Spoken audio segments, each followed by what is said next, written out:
Welcome back, legends, and if you're new here, welcome to the ultimate world of magical what-if fanfictions. Here, we explore alternate destinies, unstoppable power awakenings, and the darkest secrets the wizarding world never revealed. In today's video, what if Harry Potter fell for the beautiful and enchanting Fleur Delacour? We uncover a question that could change Harry Potter's fate forever. And hey, if you love powerful Harry Potter alternate stories, make sure to hit that subscribe button right now. Because we upload daily magical what-if videos you definitely don't want to miss. Alright, let's unlock the magic, and witness how Harry's entire destiny is rewritten. The Goblet of Fire had chosen its champions, and Harry Potter stood among them, uncertain whether to feel pride or dread. Cedric Diggory represented Hogwarts with quiet dignity, but the revelation of Harry's name emerging from the enchanted flames had shattered the comfortable darkness of the Great Hall. Dumbledore's concerned gaze lingered on him as whispers erupted across the tables, and Harry could feel every eye in the room pressing against his skin like physical weight. He had not entered his name. He had not sought this. Yet here he stood, bound by ancient magic to compete against wizards older, stronger, and infinitely more experienced than himself. The Beauxbatons contingent arrived 3 weeks later, their graceful airship descending across the castle grounds like something from a fever dream. Harry watched from his dormitory window as students filed out to greet them. He had not intended to go. Instead, he found himself drawn downward by an invisible thread, pulled toward the entrance hall by forces he could not name or understand. When she stepped through the doors, that was the moment everything fractured into before and after. Fleur Delacour was extraordinary, not merely beautiful in the conventional sense, though she possessed that quality effortlessly. There was something otherworldly about her, something that seemed to bend light and air around her slender form. Her silvery blonde hair caught the lamplight like spun moonlight. Her eyes held depths that suggested secrets and centuries. Harry understood, in that singular moment, why the Vila blood sang through her ancestry. She was not entirely human. She was something more, something that made his chest tighten and his breath catch in a way that had nothing to do with logic or sense. "That's Fleur Delacour," Ron whispered, appearing suddenly at Harry's elbow.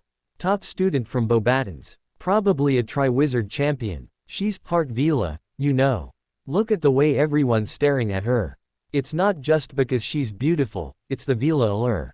Hermione says it's biological. They can't help it." Harry could not tear his gaze away. He should have. Every rational part of him screamed that staring was inappropriate, pathetic, beneath him. Yet his eyes remained fixed on her as she walked through the hall, her robe swishing with an elegance that seemed choreographed by the universe itself. She did not acknowledge the crowd. She did not smile or wave. She simply existed, and her existence rewrote the rules of everything around her. When Dumbledore announced her as Beauxbatons champion, no one expressed surprise. Of course she had been chosen. How could anyone else have possibly stood against her? The Yule Ball brought complications that Harry had not anticipated. He had asked Cho Chang, mostly because the alternative was spending the evening alone and watching everyone else pair off into happiness. She had accepted with a brightness that suggested she felt similarly obligated to the proceedings. It was an empty gesture. Both of them understood this, though neither said it aloud. He saw Fleur arrive in her ice blue gown, and the world tilted sideways. The dress was cut to reveal the elegant line of her collarbone, and her arms were bare except for pale silver bracelets that looked like they had been crafted from frozen starlight. Her hair was arranged in an intricate style that suggested hours of preparation, yet appeared effortless. Around her, the air seemed to shimmer slightly, as though she existed in a pocket of reality that was marginally more beautiful than the rest of the world. Other students parted before her like water. Girls stared with expressions ranging from admiration to envy. Boys followed her movements with expressions of dazed fascination. Harry danced with Cho, and it was pleasant enough. She was pretty. She smelled nice. The conversation did not require much effort. Yet throughout the evening, he found his attention drifting, his awareness pulled toward a different part of the ballroom where Fleur danced with various partners, each one looking grateful for the opportunity to spin her across the floor. She moved with an impossible grace, her body responding to the music in ways that seemed to transcend mere physical coordination. It was choreography at the level of the gods. When their eyes met across the ballroom, just for a moment, just for the space of a heartbeat, She did not look away immediately. There was recognition in her gaze. Acknowledgement. A question asked and left unanswered. Then she turned back to her current dance partner, and the moment fractured into 1,000 pieces. Harry felt something shift in his chest, some fundamental realignment of his internal landscape.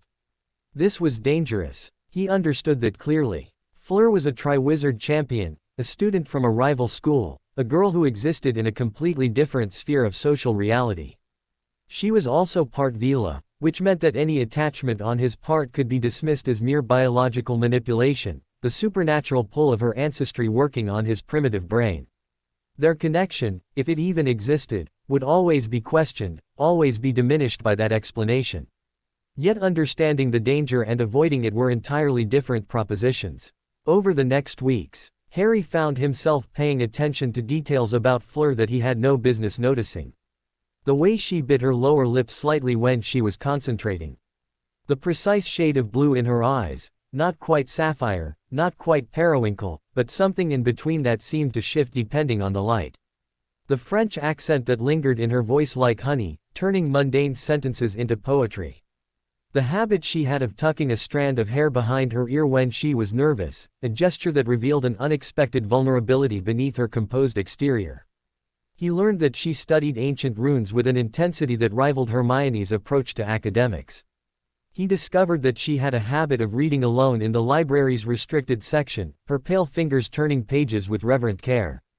He noticed that she smiled rarely, and when she did, it was always with a quality of resignation, as though smiling was a concession to a world that demanded emotional transparency from her.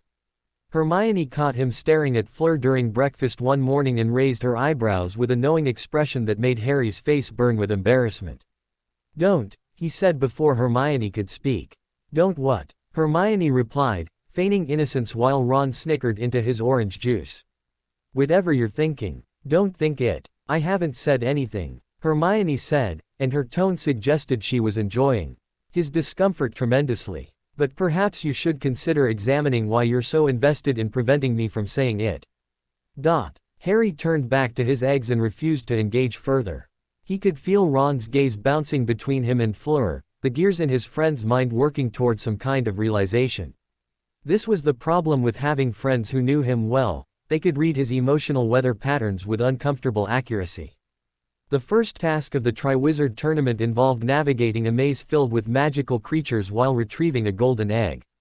Harry survived it through a combination of luck, stubbornness, and the wand connection he shared with Lord Voldemort's own wand, a detail that no one knew and that he intended to keep secret. He emerged from the maze first, ahead of both Cedric and the champions from Durmstrang and Beauxbatons. In the confusion after the task, as medics were tending to a few minor injuries and Dumbledore was conferring with the other judges, Fleur approached him. Up close, she was even more striking. He could see the faint pearlescent sheen to her skin, a quality that suggested she was not entirely of this world. Her scent was something between flowers and rain and distant magic. "Congratulations," she said, and her accent twisted the word into something exotic. "You were magnificent. The way you navigated the maze, it was like watching someone who could see what the rest of us could not." Harry found his voice had disappeared somewhere between his brain and his mouth. "Thank you. You were great too. When you got past that, when you managed that banshee charm." "I did not manage," Fleur said softly. "I was fortunate. Durmstrang's champion was not as fortunate. There was a moment when I could have helped him. I did not. I chose to advance instead." This admission seemed to cost her something. Her eyes were distant, looking at something beyond the present moment. "That's not your responsibility," Harry said. "In a tournament, you're supposed to." "I know what I am supposed to do," Fleur interrupted. "But knowing and accepting are not the same thing, are they? I thought I understood that when I entered the tournament. I thought I was prepared to make the necessary sacrifices. But watching him fall, it gave me pause." Harry did not know what to say. There was a vulnerability in her admission that he had not expected. Fleur Delacour, the perfect champion, the girl who seemed to exist above the concerns of ordinary students, was experiencing doubt. It was almost shocking in its humanity. "For what it's worth," Harry said carefully, "I think you're better than that. I think you have it in you to win without abandoning your principles." Fleur smiled then, just slightly. That is either very optimistic or very naive. I have not yet decided which. Perhaps it is both. She walked away before he could respond, and Harry stood in the lingering warmth of her proximity, feeling as though something fundamental had shifted in the world's alignment. The second task would involve underwater challenges, and for the first time since entering the tournament, Harry felt genuine uncertainty about his ability to complete it. Unlike flying, which came naturally to him, or navigating physical obstacles, underwater obstacles presented unique difficulties.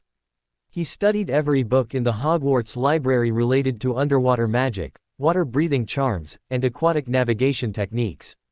He barely slept. He neglected his other classes. Everything narrowed to this single point of focus, surviving the underwater task, not for victory, but for the simple fact of survival. Hermione found him in the library one evening, surrounded by open books and scattered parchments filled with his notes. "You're going to make yourself ill," she said, sitting down across from him. "Harry, you need to rest.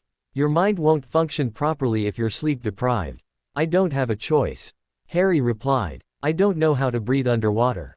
I don't know how to navigate through currents or avoid magical hazards beneath the surface. I have less than 2 weeks to figure it out, and what? You'll fail. You'll die." Hermione's tone was sharp. "Harry, you've survived worse than this. You survived Voldemort when you were a baby. You defeated the basilisk with nothing but a broken fang. You're perfectly capable of figuring out how to breathe underwater for a few minutes." "Maybe I'm not," Harry said quietly. "Maybe I'm just lucky. Maybe my luck is going to run out.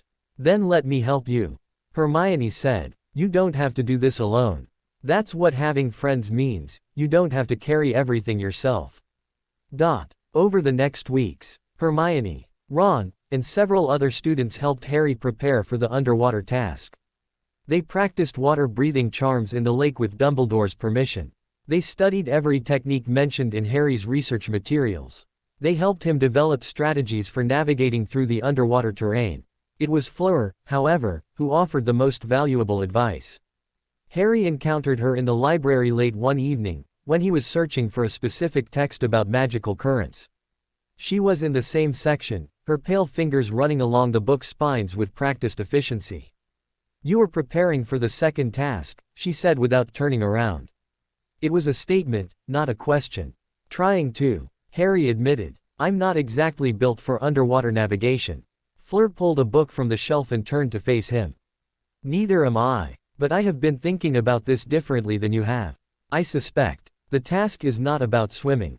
It is about magic. It is about understanding how to use your power in an environment where it is unfamiliar and challenging. That is the true test." She opened the book and showed him a section on water-based spell modification. Most witches and wizards think of the lake as an obstacle. They focus on the physical barriers, the cold, the pressure, the limited visibility. But really, the lake is simply another version of the air. The magic works the same way. You just have to adapt how you channel it. "That's actually incredibly helpful," Harry said. "I know," Fleur replied, and there was the smallest hint of a smile at the corner of her mouth. "I have had a great deal of experience with adapting." Harry did not ask what she meant by that. He understood, on some level, that existing as part Vila in a world that did not always understand or accept that heritage meant constant adaptation, constant translation between different versions of oneself. It was not something she would want to discuss with him, a pure-blood student from an old wizarding family who had never had to question the fundamental nature of his own existence. The second task arrived with the chill of February water and the weight of Dumbledore's expectations. Harry stood on the dock with the other champions, feeling the cold seep through his robes and into his bones. The water stretched before them, dark and vast and utterly impenetrable. Something about it seemed to swallow light. When the signal was given, Harry dove. The world became cold and pressure and darkness. His gillyweed-assisted lungs drew in water and processed it into air, a sensation so unnatural that his brain screamed in protest. But his body adapted. He swam deeper, following the markers and the faint magical disturbances that indicated the task's boundaries. The underwater realm was beautiful in a way that Harry had not expected. Creatures moved through the water like ghosts, merpeople, aquatic spirits, creatures that had no names in any language he knew. Castles and structures that predated human civilization rose from the lake bottom, their architecture following geometries that did not quite match human sensibilities. Everything was strange and magnificent and utterly removed from the world above. He found the hostages tethered near the center of the lake. Ron was asleep, bound with water weeds. A small blonde girl he did not recognize was bound beside him. And there, in an ornate prison of woven reeds and magical bonds, was Fleur. Harry freed Ron first, then the girl, then turned to Fleur's bonds. They were more complex than the others, enchanted with magic that resisted ordinary solutions. As he worked to untangle them, Fleur opened her eyes and looked at him. Even in the murky underwater light, even bound and confined, she was beautiful. Her pale hair drifted around her like silk, and her eyes held his with an intensity that transcended the physical medium between them. He freed her, and she smiled, actually smiled, and for a moment they hung suspended in the water together, separated by nothing but a few inches and the vast difference in their circumstances. Then she gestured urgently upward, and Harry understood that they needed to reach the surface before time ran out. They swam together through the darkness, and Harry had never been more aware of her presence, of the grace and precision of her movements, of the absolute rightness of having her beside him. When they broke the surface and air filled his lungs again, the world felt diminished, too loud and too bright. But Fleur was laughing, actually laughing, with a quality of genuine joy that transformed her entire face. In that moment, Harry understood that she rarely allowed herself to experience such uncomplicated happiness. The judges awarded him first place in the task, but Harry barely paid attention to their scoring. He watched Fleur climb from the water in her rescued robes, her hair clinging to her back and shoulders, her eyes bright with the residual joy of the moment they had shared. The third task remained. The Triwizard Cup awaited, and between now and then, Harry Potter would have to make the most difficult decision of his young life. Chapter 2, The Maze of Choices. Winter melted into spring, and Hogwarts seemed to hold its breath. The final task was scheduled for late June, which meant that Harry had months to contemplate what his next move should be. He had already violated a fundamental law of the tournament by revealing his connection to the underwater hostages. By rescuing Fleur, he had made a choice that transcended competitive obligation. The other students knew. The professors knew. Dumbledore knew. Everyone understood that Harry had acted from something other than strategic necessity. Fleur, however, did not mention it. When they encountered each other in corridors or in the library, she acknowledged him with a slight nod, a polite smile that was kind but maintained professional distance. It was as though the underwater moment had never occurred, as though they had never hung suspended in that dark realm together while his hands worked to free her from her bonds. This distance drove Harry to distraction. He found himself engineering circumstances to be near her. He began studying in the library's sections closest to where she typically worked.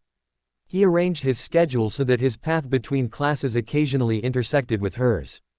It was pathetic, and he knew it, but understanding the pathetic nature of his behavior did nothing to stop him from engaging in it. This has to stop, Ron said one evening, catching Harry in the act of following Fleur up the stairs to the third floor. What has to stop? Harry asked, feigning innocence. You following Fleur around like a lost puppy. It's embarrassing, mate. It's embarrassing for you, and frankly, it's embarrassing for the rest of us. I'm not following her, Harry said defensively. I have legitimate reasons to be in this corridor. Name one. Harry could not. He stopped, leaning against the cold stone wall and allowing the defeat to wash through him. I need to talk to her. There's something I need to understand. And what's that? Ron asked, his tone softening slightly. Whether she felt it too. In the water. That moment when Harry stopped. He did not have the vocabulary to explain what had transpired in that moment. Magic, certainly. Recognition. Something that transcended the physical parameters of their circumstances. Ron sighed heavily. You're going to get your heart broken, you know that, right? She's from Beauxbatons. After the tournament, she's going back to France. She's going back to a completely different life. Whatever you think you felt in the water, it's probably just the adrenaline and the strangeness of the situation. Maybe, Harry agreed, but I need to know. He approached her the next day in the library, during a period when she was alone and the afternoon light was streaming through the tall windows in bands of golden shadow. She looked up from her reading as he approached, and he saw her expression shift through several emotions: surprise, wariness, something that might have been relief, though she quickly shuttered that away. "Harry," she said in her soft accent, "I have not seen you in some time. How are you finding your preparations for the final task?" "Fleur." Harry sat down across from her without waiting for an invitation. "I need to ask you something, and I need you to be honest with me. In the water, during the second task, was there anything, was it just the situation, or was there something more?"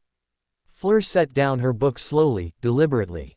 Her fingers remained on the pages as though anchoring herself to something solid. "Harry, you cannot ask me questions like this." "Why not?" "Because I cannot answer them," she said quietly. "And because even discussing them is unfair to you. You understand, I think, what I am. What my heritage means." "I don't care what you are," Harry said. "I care about who you are." "That is naive," Fleur said, but not unkindly. "My heritage is part of who I am. It cannot be separated from my identity. When you look at me, you are always seeing the Vila influence. You cannot be certain which of your feelings originate from genuine connection and which originate from biological manipulation." "That's not fair," Harry protested. "Just because you're part Vila doesn't mean that everything I feel is the result of some magical spell. My feelings are real. They're my own." "Perhaps they are," Fleur acknowledged. "But can you be certain? Can anyone be certain?" She leaned forward slightly, and Harry caught the scent of her, flowers and rain and starlight. "I would not wish that doubt upon you. I would not wish to always wonder if what you feel for me is genuine or merely the result of my ancestry working upon your mind without your conscious knowledge." "So what, we just ignore it?" Harry asked. "We pretend that nothing happened. We acknowledge that what happened was extraordinary," Fleur said carefully. "We acknowledge that in a different time, a different place, circumstances might have allowed us to explore whatever exists between us. But this is not that time. This is not that place. I am a Triwizard champion from Beauxbatons. You are a Triwizard champion from Hogwarts. Our involvement could be seen as collusion or as an attempt to unfairly influence the tournament results. Beyond that practical concern, I will be returning to France after the tournament concludes. You have a life here in England. Our worlds are not compatible." "They could be," Harry argued. "I could." "No," Fleur interrupted gently. "You could not. Not truly. You are bound to this place by your history, your family, your connections to the wizarding world here. To ask you to abandon all of that would be unconscionable. To suggest that I would do the same would be equally unreasonable." Harry felt something break inside his chest. He understood, on a logical level, that she was right. Their circumstances genuinely were incompatible. Their involvement could create real problems. Yet understanding this did not make the disappointment any less acute. "Will you at least tell me the truth about one thing?" Harry asked. "Did you feel anything in the water?" Fleur looked at him for a long moment. Her eyes were impossibly blue, impossibly sad. "Yes," she said finally. "I felt something. I feel something still. But feeling and acting are different things. I have learned, through the course of my life, that sometimes the most loving choice is to refrain from taking action." She gathered her books and stood, preparing to leave. Harry reached out and caught her wrist gently. She did not pull away immediately. For a moment, they both remained still, suspended in a pocket of time where different choices might have been possible. "I will always wonder," he said, "what might have happened if things had been different." "So will I," Fleur said softly. "But wondering is safer than knowing, is it not?" She extracted her wrist from his grip and walked away, leaving Harry alone with his books and his doubts and the terrible, aching awareness of a possibility that would never be explored. The weeks that followed were difficult. Harry threw himself into his preparations for the final task with an intensity that bordered on obsession. The Triwizard Cup awaited at the center of a maze that would be even more elaborate and dangerous than the first task's version. He studied defensive spells, offensive spells, navigation charms, and magical theory that had nothing to do with the tournament but occupied his mind nonetheless. Hermione noticed his distraction, though she was tactful enough not to comment on it directly. Ron was less subtle, regularly asking if Harry was over the Fleur thing yet, with all the sensitivity of someone who genuinely did not understand emotional complexity. Cedric Diggory, who had been distant since his near loss in the first task, attempted to strike a peace accord of sorts. "Look," Cedric said, finding Harry alone in the common room one evening. "I know we're rivals in this tournament, but I've been thinking about what you did in the lake. You didn't have to help Fleur. You could have focused on getting Ron and getting out. Instead, you freed her too. It was the right thing to do," Harry said. "Leaving her there would have been cruel." "I know that," Cedric agreed, "but not everyone would have made that choice. I wanted you to know that I respect that about you. In the final task, we're going to be competing against each other, and I'm going to give everything I have to win.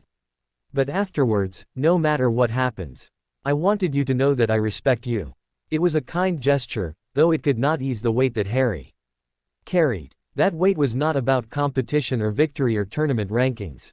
It was about the simple fact that somewhere in this castle was a girl who meant something to him, and circumstances had conspired to make any meaningful connection between them impossible. Fleur avoided him for the remainder of the school year. Harry saw her occasionally in distant corridors or across the Great Hall at mealtimes, but she always ensured that they never found themselves alone together.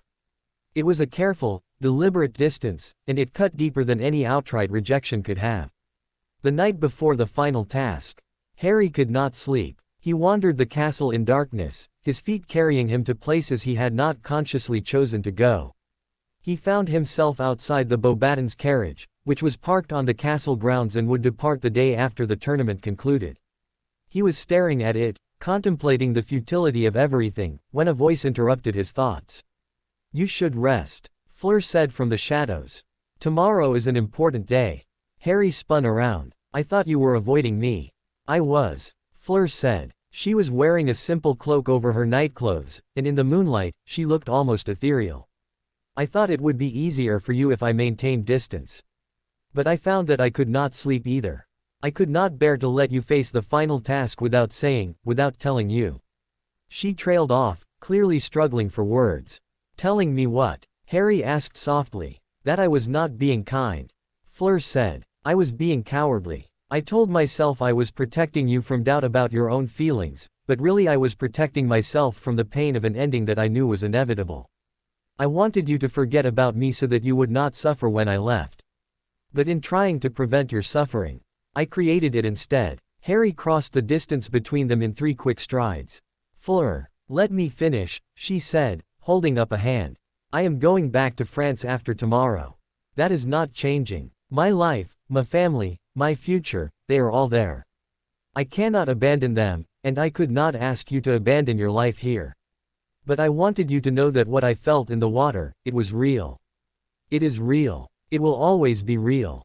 And if circumstances had been different, I would have chosen you. I hope that gives you some comfort." Harry wanted to argue with her. He wanted to suggest alternatives, ways that they might make this work despite the distance and the differences and the ordinary cruelties of geography and circumstance. But he recognized, in her tone, the finality of her decision. She had thought through this carefully. She had accepted the parameters of her situation and made peace with them. To argue would only extend her pain as well as his own. "Thank you for telling me," he said instead. "I won't forget you. I could never forget you." "I know," Fleur said, and she smiled sadly. "And that will have to be enough." She reached out and touched his face gently, her fingers cool against his skin. It was not a kiss. It was something both more and less intimate, an acknowledgement of what might have been, a farewell to possibilities that would never be realized. Then she turned and walked back toward the castle, and Harry stood alone in the darkness, watching her disappear into the shadows. Chapter 3, The Final Task. The maze materialized on the Hogwarts grounds 3 days before the scheduled task, grown from seed and magic until it reached 12 feet in height and stretched across a football field's worth of territory.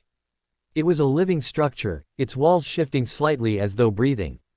Whispers floated from between the hedges, not quite words, not quite sounds, something in between that made Harry's skin prickle with instinctive warning. He paid careful attention to the layout, memorizing paths and false corridors and dead ends. The Triwizard Cup would be somewhere near the center, he was informed. The challenge would not merely be reaching it, but surviving the magical obstacles placed between the entrance and the goal. The morning of the task arrived with the kind of perfect spring weather that seemed obscene given the weight of the moment. Hundreds of students and visitors had gathered in the stands that ringed the maze's entrance. Banners in Hogwarts colors hung from the railings. A band played cheerful music. It was festive and expectant and utterly surreal. Harry stood in the champions' preparation area with Cedric, Fleur, and Victor Crumb. They did not speak. There was nothing left to say that had not already been said over the course of the tournament. The weight of the moment transcended ordinary conversation. Fleur caught his eye briefly, and they exchanged a look that contained everything, affection and resignation and the ache of inevitable separation. Then she looked away, and the moment was gone. Champions. Dumbledore called, you will enter the maze at 30-second intervals. Your goal is to reach the Triwizard Cup at the maze's center. The first champion to touch the cup will be declared the winner.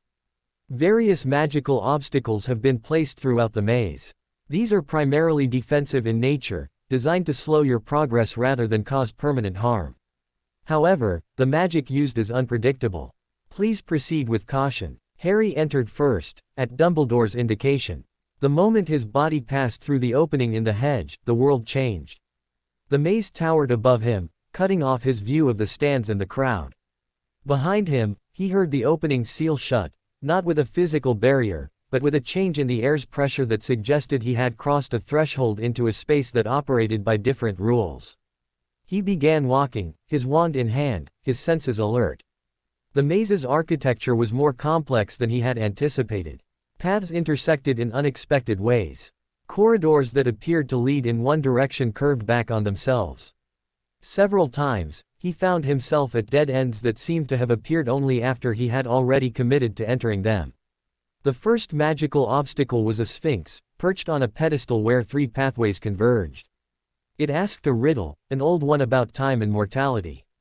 Harry answered correctly from half-remembered lessons with Dumbledore, and the sphinx allowed him passage. The second obstacle was more violent, a cluster of aggressive magical constructs that resembled nothing so much as corporeal darkness given form. Harry fought them using a combination of defensive and offensive spells, finally driving them away with a shield charm reinforced by desperate intention. He was bleeding from several cuts and breathing heavily when Cedric appeared around a corner, looking equally battered. The cup's not this way, Cedric said, indicating the direction he had just come from. I tried 3 different paths and ended up circling back to where I started. Then we need to try a different approach, Harry said. The maze is meant to be illusory. I think. It's showing us paths that are designed to distract from the real route. Together, they worked through the maze, using logic and observation to identify which paths were genuine and which were designed to mislead. It slowed their progress, but it also made forward movement possible in ways that random exploration would not have. The cup appeared suddenly, set on a pedestal in a small clearing. It was unguarded, which immediately made Harry suspicious. It's a trap, Cedric said. It has to be. There's no obstacle between us and the cup. Unless the cup itself is the obstacle, Harry said. Or unless touching it triggers something we can't predict. They approached carefully, wands raised. Harry reached toward the cup, and Cedric positioned himself to the side, ready for whatever might emerge from the shadows.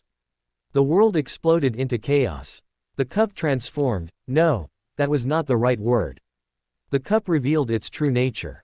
It was a portkey, and touching it transported them to a location that was not the interior of the Hogwarts maze. Harry found himself in a graveyard. The ground was soft and cold beneath his feet. Crumbling tombstones rose from the earth like broken teeth. An ancient yew tree spread skeletal branches against a star-filled sky.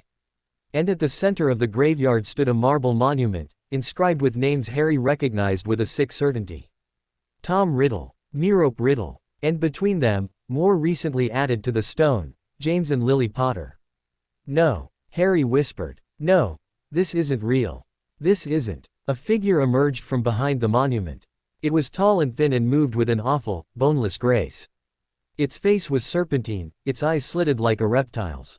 It was also completely and utterly familiar in ways that made Harry's entire body go rigid with horror and recognition. Hello, Harry, the figure said with a voice like wind through a crypt. How nice of you to arrive precisely when I had planned. It was Lord Voldemort, not a ghost or a shade or an illusion, but the actual, physical presence of the Dark Lord he had believed defeated years ago, at his own birth.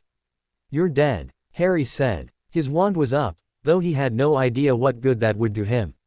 Am I? Voldemort smiled, and his teeth were pointed like a snake's fangs.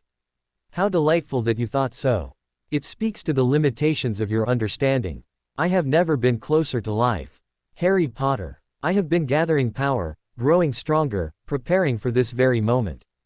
Behind Voldemort, other figures emerged from the shadows, Death Eaters, their faces masked or scarred or transformed by dark magic into things barely human. Harry's heart hammered against his ribs. He was trapped in a portkey location with the Dark Lord and no immediate escape route. His chances of survival seemed infinitesimally small. You're wondering how this is possible. Voldemort continued, circling Harry like a predator. You're wondering how I planned this, how I influenced the Triwizard Tournament, how I ensured your arrival at precisely the moment when you would be most vulnerable. How? Harry asked, because he needed to keep Voldemort talking, needed to buy himself time to think of some escape route or defensive strategy. I have servants everywhere, Voldemort said. Even here, in your precious Hogwarts, there are those who answer to me. The Triwizard Cup was cursed long before it was ever retrieved from its vault. All I had to do was ensure that you won the tournament, or at least that you reached the cup at the correct moment. Your competitive nature did the rest. A Death Eater moved forward, and Harry raised his wand defensively. Stupefy, he shouted, but the stunning spell was deflected with contemptuous ease by Voldemort. You cannot defeat me, Voldemort said. You are powerful for a boy of your years, but you are still merely a boy. I am eternal. I am infinite. I am far beyond your ability to harm.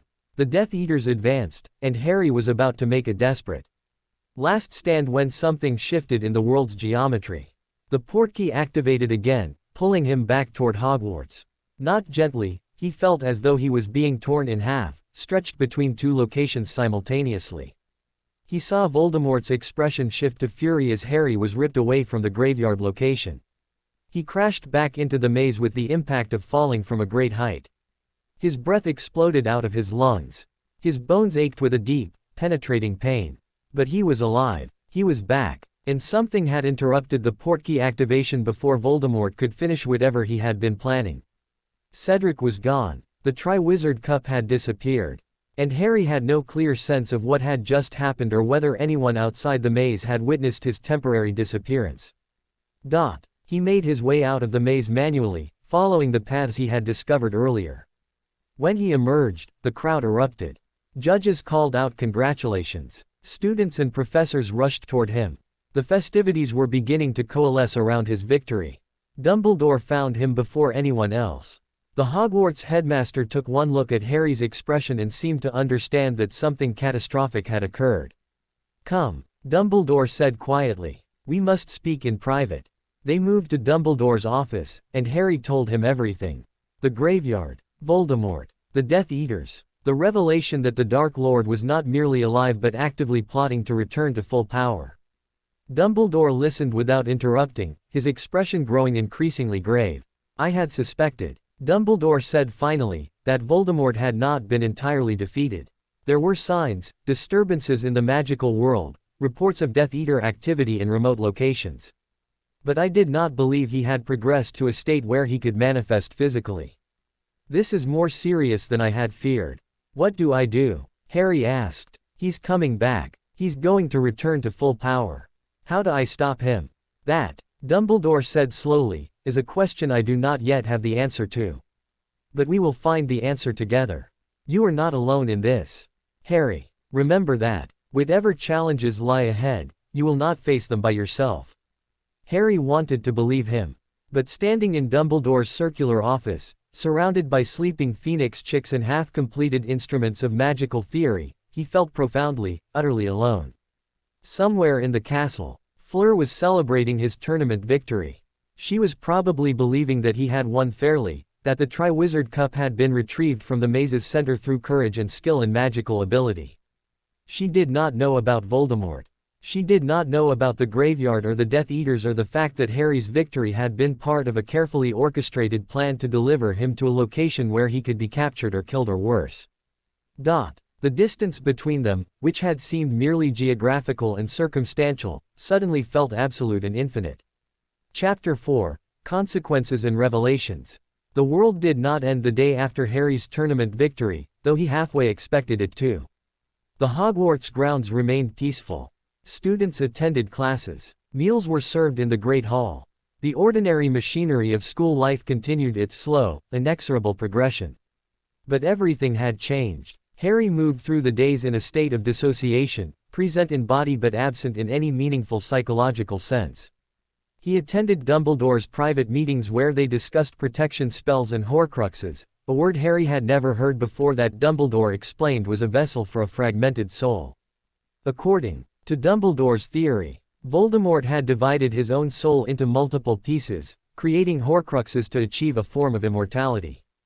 Understanding this required dismantling each Horcrux and destroying it, which would make Voldemort mortal and therefore capable of being permanently defeated. It was a theoretical framework for a war that Harry was not ready to fight. Fleur was leaving in 2 days. The Beauxbatons carriage was being prepared for departure. Her trunks were packed. Her final exams were complete. In 48 hours, she would board that carriage and return to France, disappearing from Harry's life as completely as if she had never existed at all. Harry found her in the library on the evening before her departure, in the same section where they had spoken about waterborne magic months earlier. She was reading, though her concentration seemed distant, as though her mind was already in France, already moving toward the next chapter of her life. "You won the tournament," she said when she noticed him. "I never doubted you would. You have a kind of determination that transcends ordinary limitation." "Fleur, I need to tell you something," Harry said. "I need to tell you what happened in the maze. I need to tell you what I found there." Fleur set down her book and turned to face him fully. In her eyes, he saw recognition that this conversation was important, that whatever he was about to reveal carried significant weight. Harry told her about Voldemort, about the graveyard, about the Death Eaters and the revelation that the Dark Lord had not been defeated at all but had been growing stronger in secret. He told her about Horcruxes and the necessity of finding and destroying them. He told her about the war that was coming to Britain, the chaos and violence that would likely consume the wizarding world for years to come. Fleur listened without interrupting. When he finished, she was quiet for a long moment. "This changes everything," she said finally. "I know," Harry agreed. "And I'm telling you because I think you should know the truth. Before you leave, before you go back to France and put all of this behind you. I think you deserve to understand what's happening here. I am not asking for an explanation of the political situation," Fleur said. "I am saying that this changes everything for us." Harry's heart performed an irregular rhythm in his chest.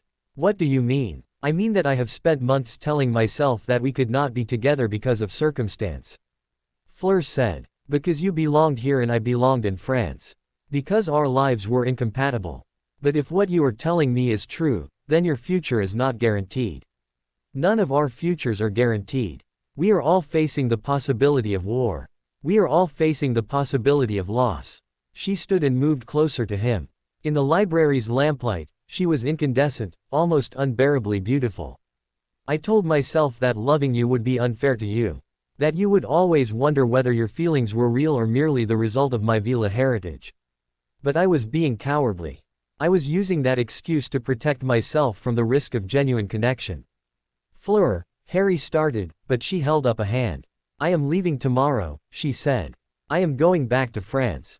My family is there. My obligations are there. But I do not have to leave with unfinished business between us. I do not have to spend years wondering what might have happened if I had been braver." She reached out and took his hand. Her fingers were cool and delicate and perfect. "I need you to know the truth," Fleur said. "My feelings for you are genuine. They are not the result of magic or Vila influence. They are the result of who you are, your courage, your determination, your willingness to do what is right regardless of the cost to yourself. I love you, Harry Potter. I am leaving tomorrow, but I love you. That will not change with distance or time." Harry felt something break open inside him, not the sharp fracture of pain, but the soft, gentle breaking of a barrier that had been holding something precious behind locked doors. "I love you too," he said. The words were inadequate, too small for the enormity of what he felt. "I've loved you since the moment I saw you in the entrance hall.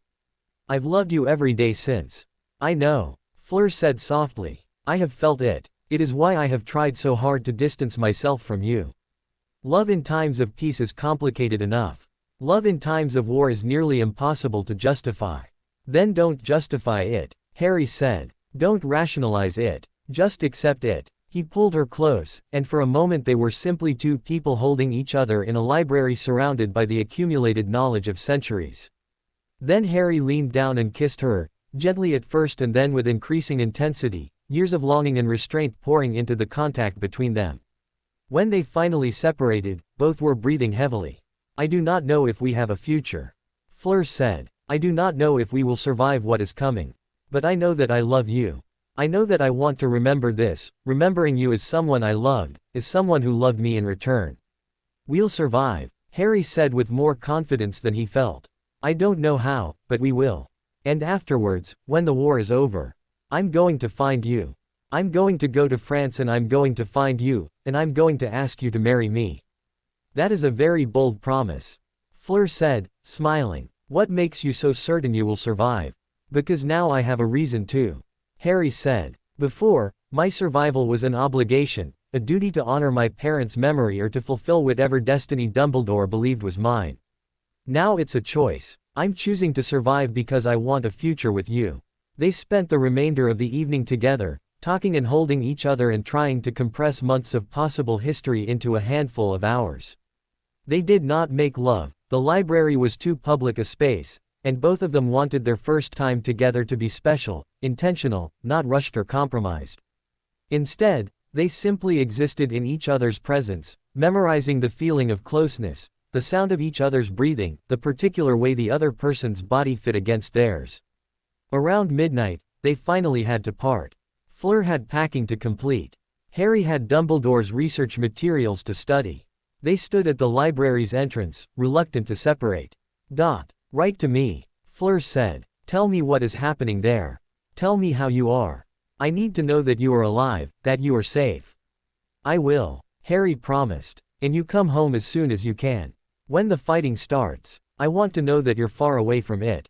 I will see what I can do, Fleur said. But I cannot guarantee anything. If France is drawn into the conflict, if my family requires my presence, I may not have a choice about where I am or when I return. They kissed again, and this time it held the quality of a farewell, though Harry refused to accept it as final. When they finally separated, there were tears on Fleur's cheeks.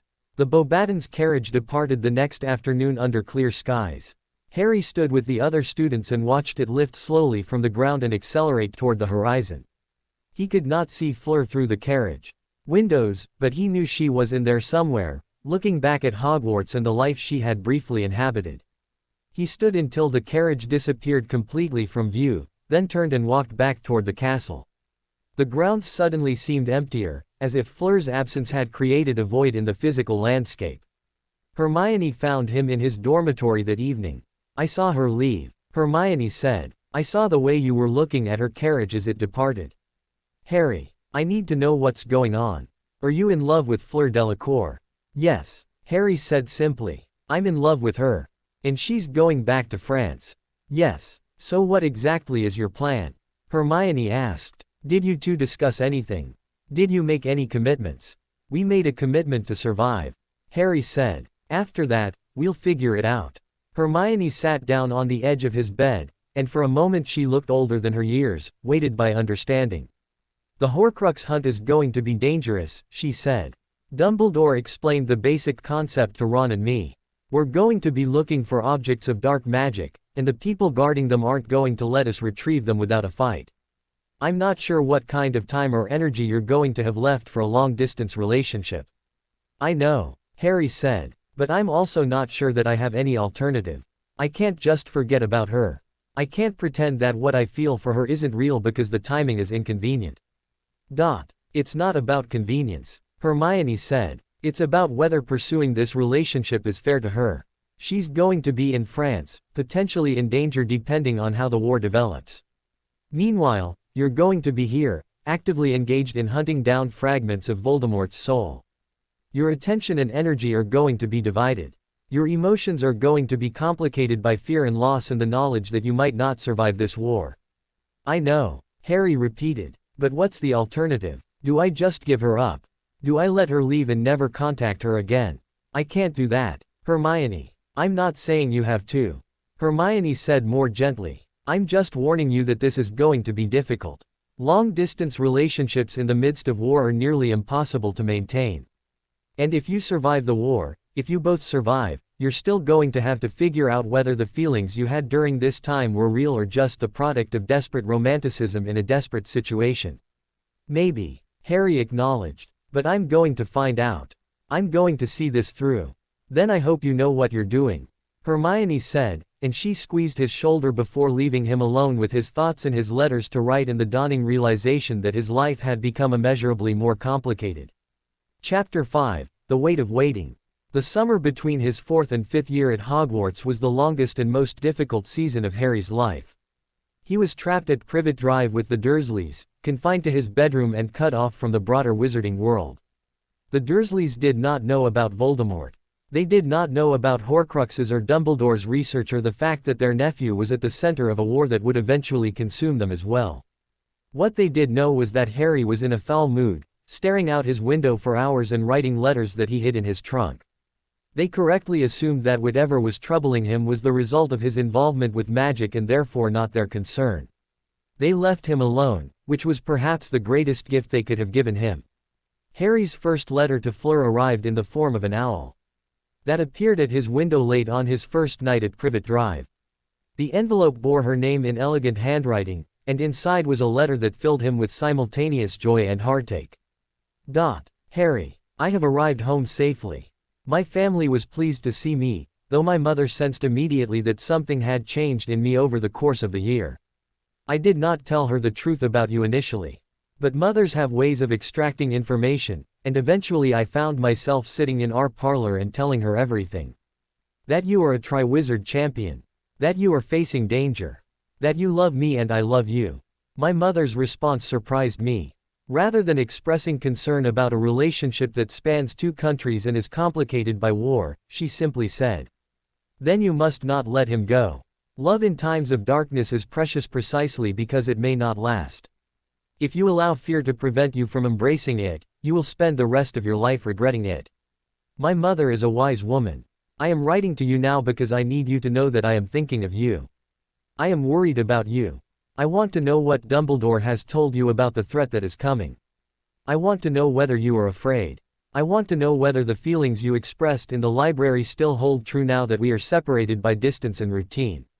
If you are willing, I would like to continue our correspondence throughout the summer and beyond. I would like to hear about your life, your thoughts, your fears and hopes. I would like to maintain this connection we have forged, however fragile it may be. I love you. I need you to know that clearly and without ambiguity. Whatever future awaits us, I want you to know that I love you. Fleur." Harry read the letter dozens of times, each reading renewing the ache in his chest that was both joy and pain in equal measure. He wrote back immediately, filling page after page with descriptions of Privet Drive, his feelings about returning to the Dursleys, his fears about Voldemort and the Horcrux Hunt, his absolute certainty that his love for her had not diminished with distance. Thus began the summer of letters. Every few days, an owl would arrive bearing Fleur's handwriting. She wrote about her family, her mother and father, her younger sister Gabrielle, her extended relatives who still harbored doubts about her decision to pursue magical education. She wrote about the French wizarding community and the political tensions that were emerging as rumors of Voldemort's return spread across Europe. She wrote about her studies and her preparation to return to Hogwarts for her final 2 years, and about her anxiety that the war might prevent her from completing her education. Harry wrote back with equal frequency, filling his letters with details about his life at Privet Drive and his conversations with Dumbledore conducted via owl to protect secrecy. He wrote about his fears regarding the Horcrux Hunt and his uncertainty about his own ability to survive the coming conflict. He wrote love letters that were simultaneously mature and desperate, attempting to compress what he felt for her into the limited medium of written words. By August, they had developed a rhythm. Harry would write in the evening, after the Dursleys had gone to bed. The owl would arrive at Fleur's home in France in the early hours of the morning. She would read his letter while drinking coffee in her family's kitchen and would write her response during the day. The reply would arrive at Privet Drive in the late afternoon, after Harry had been enduring Aunt Petunia's demands for most of the day. The letters became his lifeline. In them, he found respite from the weight of Dursley family tension and from the slow, creeping dread of impending conflict. In writing to Fleur, he could explore his feelings and thoughts in ways that he could not with his friends or with Dumbledore. The distance between them, which had seemed impossible and cruel, was bridged by ink and parchment and the dedication of magical postal carriers. It was in one of these letters, midway through August, that Harry first proposed marriage formally. "I know it is early," he wrote. "I know that we have only known each other for 1 year. I know that everything we are building could fall apart in the war, that either of us could be killed or injured or fundamentally changed by what is coming. But I also know that I love you. I know that I want to spend my life with you, in whatever form that life might take. I'm not asking for an immediate marriage. I'm asking you to know that that is my intention. If we both survive this war, if we both come through it whole enough to imagine futures. I want to marry you. I want to build a life with you. I want that more than I want safety or peace or any other thing I can imagine. Will you keep that knowledge with you? Will you hold on to it, the way I am holding on to it?" Fleur's response arrived 3 days later, and her words were careful and deliberate. "I will hold on to it," she wrote. "But Harry, I need you to understand something. The life we build together cannot only exist in theory. It must be intentional and practical. We must discuss what a marriage between us would look like. Would I relocate to England? Would you come to France? How would we navigate the expectations of our respective families and the political complications of two countries merging their lives? These are not romantic questions, and they do not have romantic answers. But they are necessary questions. If we are going to promise ourselves to each other, we must do so with eyes open to the reality of what that commitment entails. So yes, if we both survive, I will marry you. But we will make this work through careful planning and intentional communication, not through the assumption that love alone is sufficient. Love is necessary, but it is not sufficient. Do you understand? I love you, and I am terrified, and I hope that you will come home alive." Harry understood. He read that letter and understood that Fleur was offering him something more valuable than romantic poetry. She was offering him a partnership based on practical reality. She was saying that she was willing to navigate the complexities of their situation, but that she was not willing to enter it blindly. He wrote back detailing his thoughts on practical matters. He offered that he could potentially relocate to France after the war, that his ties to England, while significant, were not unbreakable. He discussed the possibility of maintaining residences in both countries, of building lives that honored both their heritages and family connections. He proposed serious, practical solutions to the logistical complications of their love. By the time his 5th year at Hogwarts began, Harry and Fleur had negotiated the basic parameters of their potential future. They had discussed finances, living arrangements, career aspirations, and family expectations. It was not romantic, but it was thorough. And in that thoroughness was a kind of deep love that transcended the poetry of their earlier correspondence. When Fleur returned to Hogwarts for her final 2 years, she and Harry did not immediately resume their physical relationship. Instead, they walked together and talked. They sat in the library and discussed books and philosophy and the shape of the future they were planning together. They built something durable and real, not merely the intoxication of new love but the steady foundation of genuine partnership. And when the war finally came, when Voldemort's forces began their assault on the wizarding world and chaos consumed Britain, Harry had something precious to hold onto, the knowledge that, somewhere in France, someone was waiting for him. Someone was believing in his survival. Someone was planning a future with him and had negotiated the practical details with enough care and attention that the future seemed almost real. He would need that knowledge in the dark days to come. Chapter 6, Darkness Ascending. The 5th year began with whispers and dread. Rumors of Death Eater attacks spread through Hogwarts like poison through veins. Students from magical families spoke in hushed tones about relatives who had been murdered or disappeared. The Ministry of Magic remained in denial, issuing official denials that Voldemort had returned at all, though the evidence was overwhelming and undeniable. Harry attended classes in a state of perpetual disconnection. Professors attempted to maintain the facade of normalcy, but even they could not hide their fear. Defense against the dark arts classes became more combative and practical, less theoretical. Students were taught to shield themselves and to cast stunning spells with lethal intent. The curriculum had shifted, quite suddenly, to prepare students for a war that everyone knew was coming but that no one wanted to acknowledge directly. Fleur wrote to him every week. Her letters detailed the increasing magical tension in France, the emergence of similar organizations to the Death Eaters among certain factions of French wizards who sympathized with Voldemort's ideology. She wrote about her anxiety, her anger at political leaders who refused to take decisive action, her determination to prepare herself for whatever might come. "I have been training," she wrote in November. "Not merely studying defensive spells, but learning combat magic. My mother approves, though she is worried. My father, who has connections in the French ministry, believes that war is inevitable. He is trying to prepare our family for the chaos that will follow. I wish I could be there with you, Harry. I wish I could fight alongside you. But for now, I must prepare here, in France, and trust that when the time comes, we will find a way to be together." Harry read her letters and felt the weight of his responsibility intensify. He was supposed to survive. She was counting on him to survive. And yet, every day seemed to bring news of another death, another attack, another piece of the carefully balanced world crumbling under the weight of Voldemort's return. Dumbledore worked with Harry throughout the year, showing him memories extracted from various people, memories that revealed how Voldemort had created his Horcruxes. The process was horrifying. Creating a Horcrux required committing murder, murder fueled by dark intent and malicious magical energy. Voldemort had created 6 intentionally, but there was also a 7th, a Horcrux created by accident when Voldemort's curse had rebounded and partially destroyed his own soul. That 7th Horcrux, Dumbledore revealed with apparent reluctance, was Harry himself. The knowledge settled over Harry like a suffocating blanket. He carried a piece of Voldemort's soul within his own consciousness. The dark magic was intertwined with his existence, had been since the night his parents died.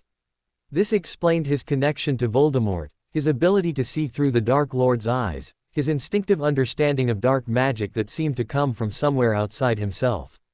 "What does this mean, Harry?" asked Dumbledore after the headmaster had revealed this truth. "If I'm a Horcrux, what happens when we need to destroy it?" "That," Dumbledore said slowly, "is a question we must consider carefully. A Horcrux can be destroyed through various means, basilisk venom, fiendfire, the killing curse itself. However, destroying a Horcrux that is also a living person presents unique complications." "You mean I might have to die?" Harry said flatly. It was not a question. "It is possible," Dumbledore acknowledged, "though I believe there may be other solutions we have not yet discovered. You are extraordinarily powerful, Harry. Your connection to Voldemort, while deeply troubling, is also a source of unusual magical potential. I have not yet abandoned hope that we might find a way to destroy the Horcrux without sacrificing you." Harry wanted to believe him. But somewhere deep in his bones, in the place where magic lived and breathed and moved through his blood, he understood the truth. He was going to have to die. That was the only way this war could truly end. He would have to sacrifice himself, would have to walk into whatever final confrontation awaited him with the understanding that he would not walk back out again. The knowledge should have been devastating. Instead, it clarified something that had been murky and uncertain before. He had a purpose now. He had something he was supposed to do. And that purpose was worth dying for. He wrote to Fleur about this, carefully and delicately, trying to prepare her for the possibility that he might not survive the war after all. That their planned future might never be built because he would cease to exist before they had the chance to construct it together. Her response came back within days, and her rage was palpable even through the written word. "You cannot resign yourself to death before the war has even truly begun," she wrote. "You are stronger than despair, Harry. You are more powerful than fear. I refuse to believe that you will sacrifice yourself. I refuse to accept that future. You will find another way. You must find another way. Because I am not spending the rest of my life wondering about the man I loved who chose to die before he had to."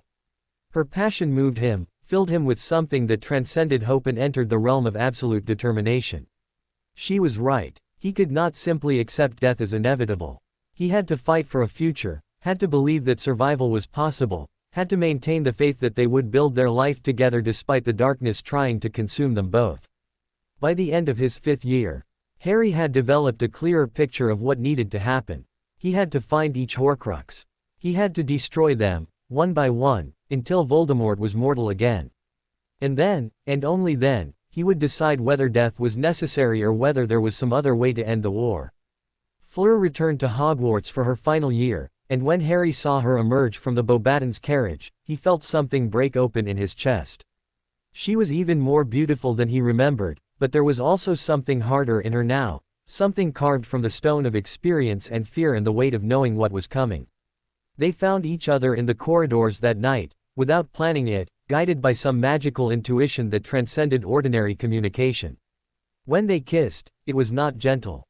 It was fierce and desperate and filled with the knowledge that time was limited and tomorrow was not guaranteed. "I love you," she said against his mouth. "I love you, and I am terrified. But I love you. I love you too," Harry said. "And I'm going to survive this. We're going to survive this. And when it's over, we're going to build that life we planned.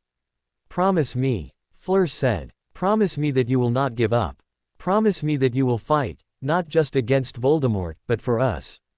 For our future. I promise," Harry said, and he meant it with every fiber of his being. Chapter 7, The Horcrux Hunt. The summer after his 5th year was unlike anything Harry had imagined. Rather than returning to Privet Drive, Dumbledore arranged for him to spend it at a safe location, a house protected by powerful magical wards, located in the countryside where he could study and prepare in secret. Ron and Hermione were there with him. The three of them, along with occasional visits from members of the Order of the Phoenix, worked through a vast collection of texts, attempting to locate the remaining Horcruxes. Dumbledore had destroyed one, a ring that had belonged to Voldemort's mother's family, but 6 others remained hidden somewhere in the wizarding world. The first Horcrux they tracked down was in a cave by the sea, protected by dark magic so powerful that it took all of Harry's reserves to navigate past it. Inside, they found a locket, an ornate silver object that bore the symbol of Slytherin. When Harry destroyed it with a basilisk fang they had retrieved from Hogwarts' chamber, the locket screamed, an inhuman sound that suggested they had just murdered something that should never have existed. Each Horcrux was hidden in a location of significance to Voldemort. A cup from Helga Hufflepuff's vault. A diadem from the Ravencrest vault. A pet snake that Voldemort had kept and enchanted. A diary that had already been destroyed years ago, though they did not discover this until they had already wasted weeks searching for it. The hunt consumed his life, left him no time for anything beyond survival and searching and the constant awareness of death lurking just beyond the next corner.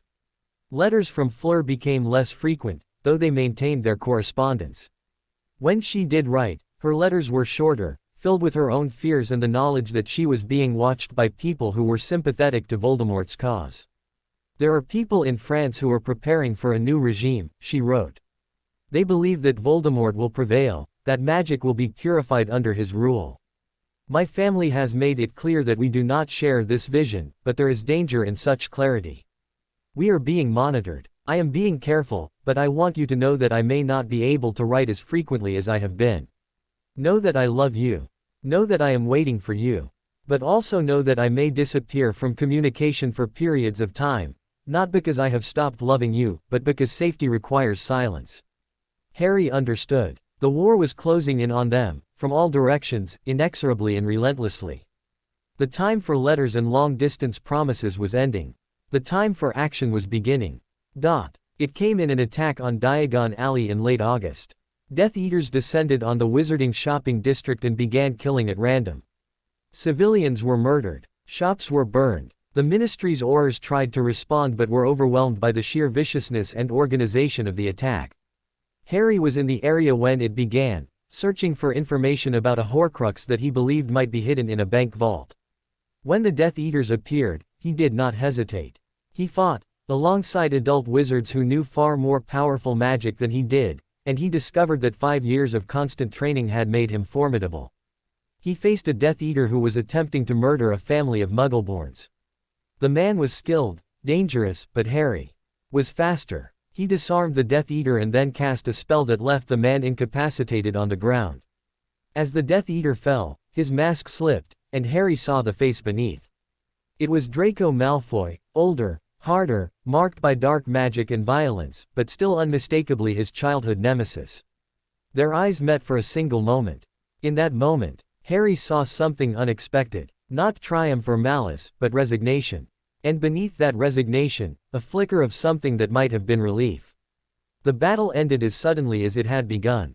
The Death Eaters vanished, retreating before the Aurors could establish a perimeter that would have trapped them. But the damage was done. The casualty count was high.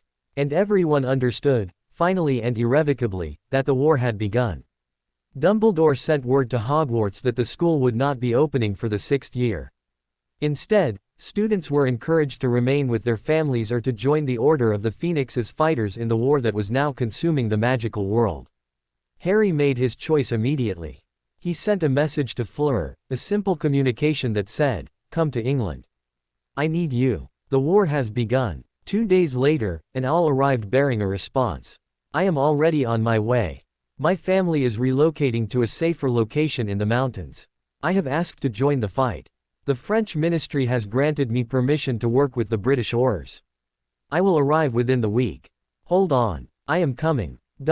Chapter 8. War. Fleur arrived at the Order's headquarters carrying 2 suitcases and a determination that transcended fear. She walked into the safe house where Harry and the other fighters were gathered, and the moment she saw him, everything else in the room seemed to fade away. They did not embrace immediately. There was too much surrounding them, too many other fighters, too much danger, too much uncertainty. Instead, they held each other's gaze across the room, and that contact was enough to anchor Harry to reality. The war accelerated from that point. Battles began occurring with increasing frequency. Death Eaters attacked wizarding neighborhoods, attempting to create chaos and terror. They targeted Muggleborns, captured or killed them, attempted to establish a new order where magic users held absolute dominion over ordinary humanity. Harry and Fleur fought together whenever possible. Their combat styles complemented each other, his raw power tempered by her precision and grace. Her Vila heritage granted her certain advantages in battle, an almost supernatural ability to move through danger with minimal injury. Together, they were formidable. But the war took its toll. Ron was injured in a battle protecting Muggle families. He recovered, eventually, but the scars that marked his body were matched by scars in his psyche. Hermione lost her family when Death Eaters tracked them down at their home. The knowledge that she had led those Death Eaters to them, had not ensured they were in protective custody, haunted her. Members of the Order died with increasing regularity.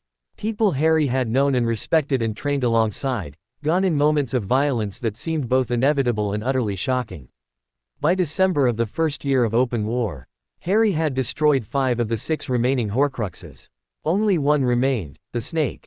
Nagini, which was always kept close to Voldemort himself. To destroy it, Harry would have to confront the Dark Lord directly. Dumbledore met with him in a quiet room within the headquarters, away from the noise and chaos of the war. "You are running out of time," Dumbledore said. "Voldemort grows stronger with each passing day. His followers multiply. The Ministry is on the verge of complete collapse. If we do not act soon, he will consolidate power to such a degree that defeating him will become impossible." "I know," Harry said. "I need to find him. I need to finish this. I know where he is," Dumbledore said. "He has established a stronghold in the Scottish Highlands. It is protected by dark magic of extraordinary power. The Death Eaters have fortified it, treating it as their base of operations. To assault it would require significant magical force and significant sacrifice. Then we assault it," Harry said. "We gather everyone who is willing to fight, and we go after him.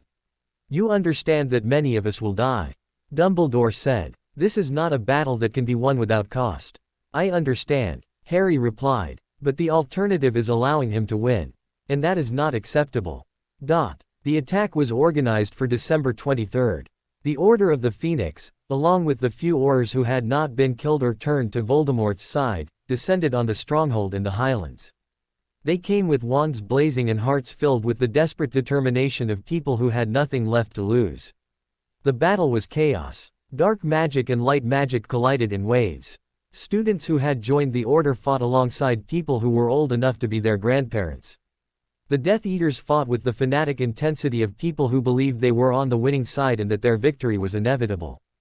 Harry moved through the chaos like a ghost, searching for Voldemort, searching for the moment when everything would either be resolved or destroyed.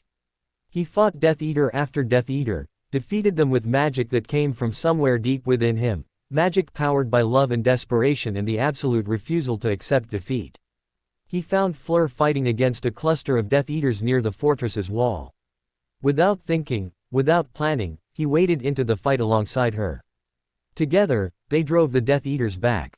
Together, they created a space where Fleur could catch her breath and Harry could see that she was still alive, still fighting, still beautiful despite the blood and destruction surrounding them. "You found him yet?" she asked breathlessly. "Not yet," Harry said. "But I will." "Then go," Fleur said. "Find him. End this. I will cover your escape."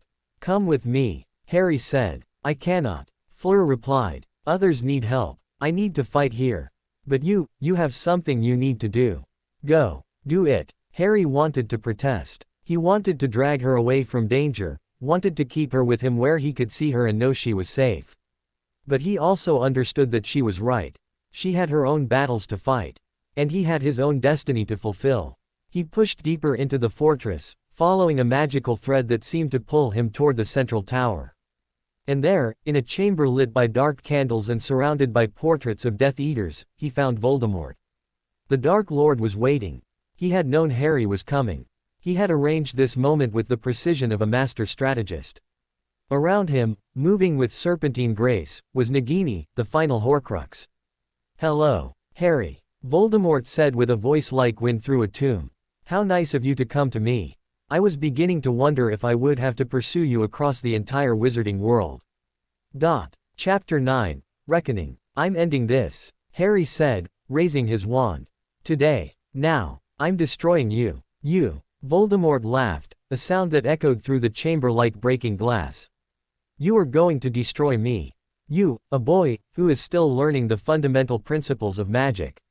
"I am eternal, Harry. I am beyond death. I am beyond defeat." "No," Harry said. "You're not. You're broken. You split your soul into pieces because you were too afraid to face death like a human being. You created Horcruxes because you could not accept that everything ends. I destroyed them all. There is nothing left of your immortality now. You're mortal. You're fragile. And you're going to die." Voldemort's expression shifted to fury. "You presume much, boy. I have made preparations you cannot imagine. I have followers who will continue the fight long after I am gone. I have established networks of power that span the entire world. Even if by some miracle you manage to defeat me, you would only be trading one form of darkness for another." "Maybe," Harry acknowledged, "but it would be a darkness without you. And that is enough." He cast the first spell, a simple stunning charm that would have been beneath his ability to perform 5 years ago. Voldemort deflected it with casual ease. But it was just the beginning. The battle that followed was unlike any conflict Harry had experienced. Voldemort was powerful, incomparably powerful, but he was also bound by the limitations of mortality. He bled when he was wounded. He tired when he moved for too long. His magic, while prodigious, was not infinite. Harry, on the other hand, was fueled by love and rage and the absolute certainty that he had to win. He fought with a ferocity that seemed to surprise Voldemort. He moved faster than he should have been able to move. He cast spells with a precision that transcended ordinary magical ability. And in the midst of the battle, a moment of clarity. Voldemort was focused on maintaining the wards that protected the fortress, maintaining the magical nexus that was channeling power to the Death Eaters outside. If Harry could disrupt that connection, if he could force Voldemort to choose between defending himself and defending his followers, he might gain the advantage he needed. Harry cast a spell designed not to harm, but to dismantle and break apart magical structures. It hit the central nexus of Voldemort's wards, and the entire magical architecture that had been holding the fortress together began to crumble. Voldemort's attention fractured. For just a moment, for just the space of a heartbeat, he was distracted. His defenses weakened, and in that moment, Harry saw his opportunity. He cast a stunning spell directly at the Dark Lord. Voldemort, reacting instinctively to protect himself, cast a killing curse. The spells collided in midair. Magic erupted between them, raw, wild, completely uncontrolled. Harry felt himself being torn apart and reconstructed simultaneously. His bones burned, his blood boiled, his consciousness fragmented into 1,000 pieces. And then, silence. Harry found himself lying on the cold stone floor of the chamber. His wand was several feet away. His body ached with a pain so profound that it transcended sensation and entered the realm of pure experience. Voldemort lay nearby, twisted and broken, no longer moving. The Horcrux, the snake, was destroyed as well, killed in the magical explosion that had resulted from the collision of their spells. Voldemort was dead. It was done. Harry wanted to celebrate, wanted to move, wanted to stand up and shout his victory to the entire world. Instead, he lay on the ground and simply breathed, and tried to remember why breathing was important. The Order found him there minutes later, broken and bleeding and barely conscious. Dumbledore himself carried Harry out of the fortress, down the stairs, into the chaos of a battle that was already winding down as Death Eaters learned of their master's death. Some fought harder, knowing they were losing. Others simply retreated, understanding that the war they had believed they were winning was already lost. By nightfall, the stronghold was in the Order's hands. By dawn, word was spreading throughout the magical world. Voldemort was dead. The war was over. Harry woke in a hospital bed, wrapped in bandages and floating in a state of magical healing that kept him in a pleasant, pain-free stupor. The first face he saw when his eyes opened was Fleur's. She was crying, silent tears running down her cheeks as she held his hand gently against her chest. "You absolute, reckless, stubborn," she said, each word punctuated by a fresh wave of tears. "You promised me you would survive. You promised me we would build that life together. And you nearly died in that chamber. But I didn't," Harry said, his voice hoarse from disuse. "I'm alive. We both survived." "Yes," Fleur said. "Somehow, against all logic and probability, we survived." She leaned down and kissed him, and it was the sweetest moment of his life. It was not passionate or desperate or filled with the knowledge that death might come tomorrow. It was quiet and gentle and filled with the absolute certainty that they had a future together. Chapter 10. Aftermath and Forever. 3 months later, after Harry had recovered sufficiently to walk without magical assistance, he and Fleur stood in a small chapel in France. Her family had arranged the ceremony with remarkable speed, understanding that after years of war and darkness, Harry and Fleur needed to step into light. The chapel was filled with people from both their worlds. The Order of the Phoenix was represented, alongside members of the French wizarding community. Dumbledore attended, looking older and somehow diminished, as though the war had taken something fundamental from him. Ron and Hermione sat together in the front row, holding hands and looking at each other with the kind of understanding that comes from surviving impossible things together. Harry stood at the altar, watching as Fleur walked toward him in a white gown that seemed to be made from moonlight and magic. She was beautiful, exactly as he had always known she would be, but more than that, she was real. The life they had planned, the partnership they had negotiated, the future they had fought for, it was actually happening. "I love you," he said when she reached him, unable to wait for the ceremony to begin formally. "I know," Fleur said softly. "And I love you. Always. I will love you." The ceremony was beautiful, filled with magical moments that transcended ordinary celebration. When the magistrate pronounced them married, the entire chapel erupted into applause and magical fireworks. That night, in a house that Fleur had arranged for them, Harry and Fleur made love for the first time, not as desperate acts of survival, but as a celebration of having survived. It was tender and powerful and filled with the absolute knowledge that they had earned this happiness through years of struggle and loss and the refusal to accept defeat. Afterwards, lying in each other's arms in the darkness, Fleur spoke softly against his chest. "What will we do now?" she asked. "The war is over. But life continues. What happens next?" "I don't know," Harry admitted. "But I know that I want to spend it with you. I know that I want to build a life with you, raise a family, grow old together. I don't need anything more than that. We could live here," Fleur suggested. "In France. Build something new, away from England and all its painful history." "We could," Harry agreed. "But I think, eventually, we should go back. Eventually, we should help rebuild. But not yet. For now, let's just be together. Let's just exist in this peace we fought so hard to achieve." 5 years later, Harry and Fleur sat in a garden overlooking the French countryside, watching as their children, a daughter with her mother's silver blonde hair and her father's green eyes, and a son with his mother's grace and his father's determination, played among the flowers. The war seemed like a distant memory, something that had happened to different people in a different lifetime. Voldemort's death had sparked significant changes in both the British and French magical communities.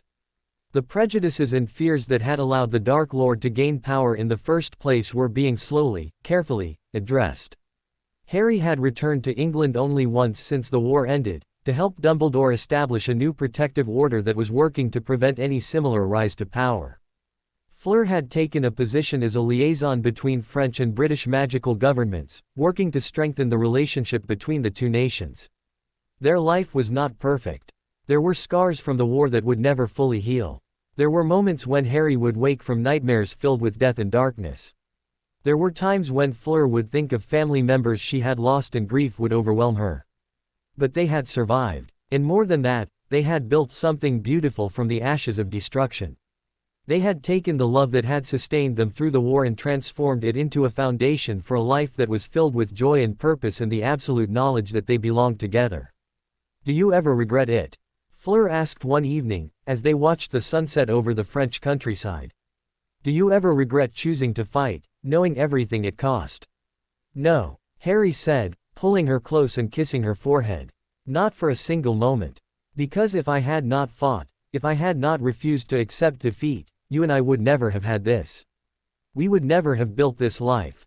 We would never have had our children. The cost was high, but what I gained was infinitely more valuable."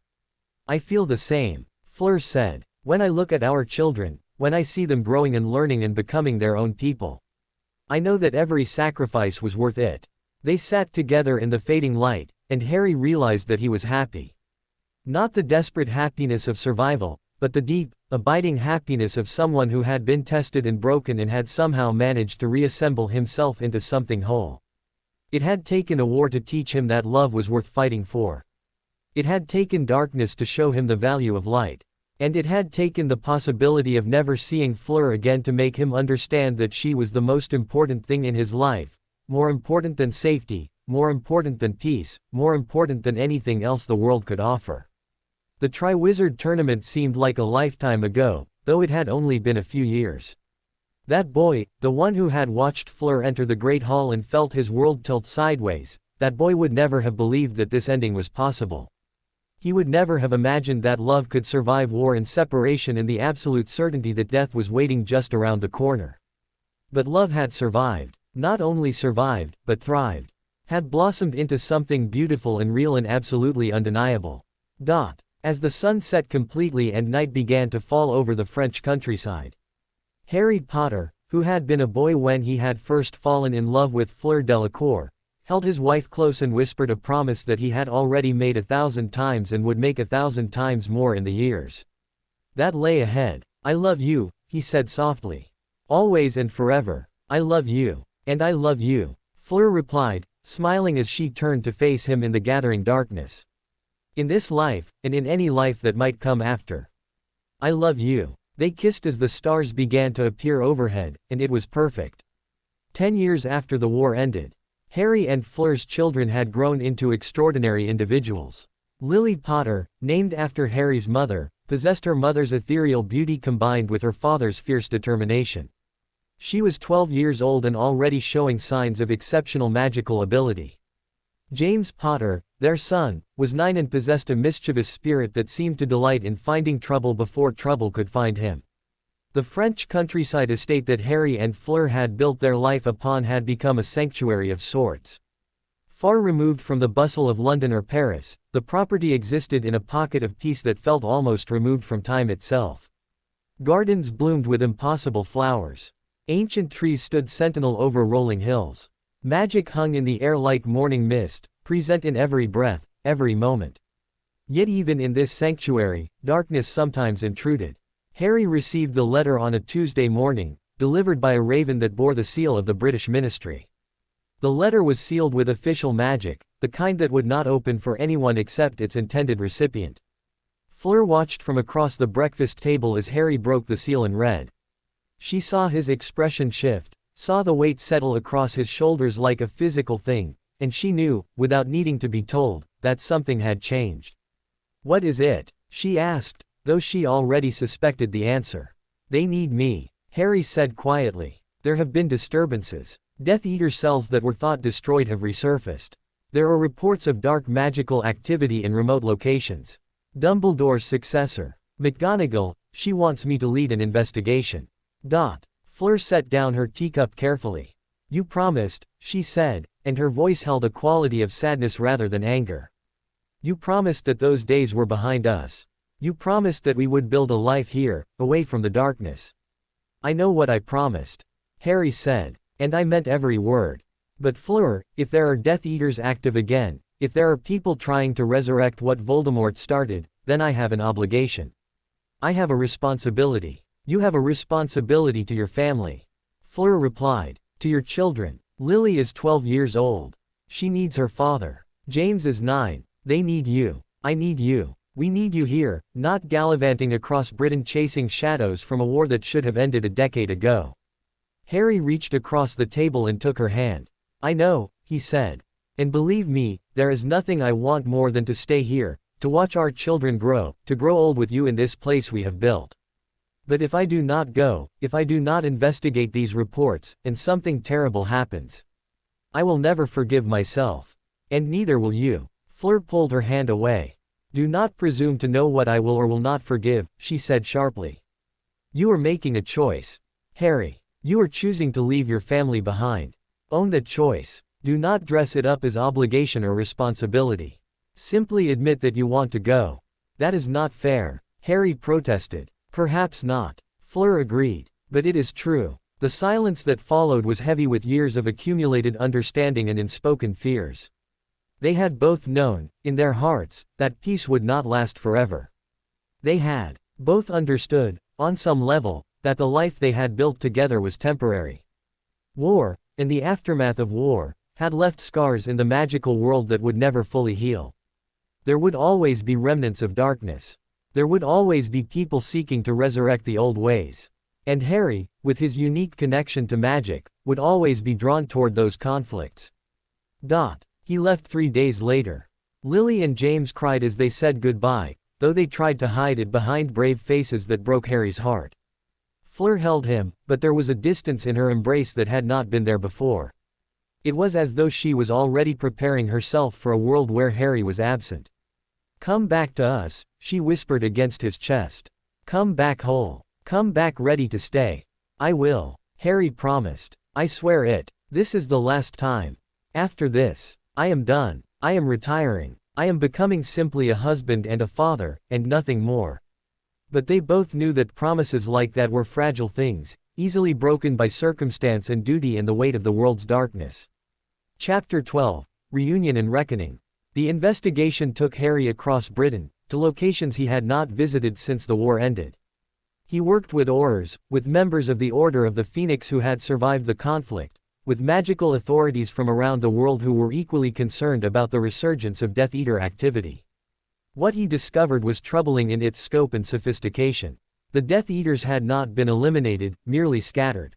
They had spent the past decade organizing, gathering resources, recruiting new members from among those who resented the changes that peace had brought.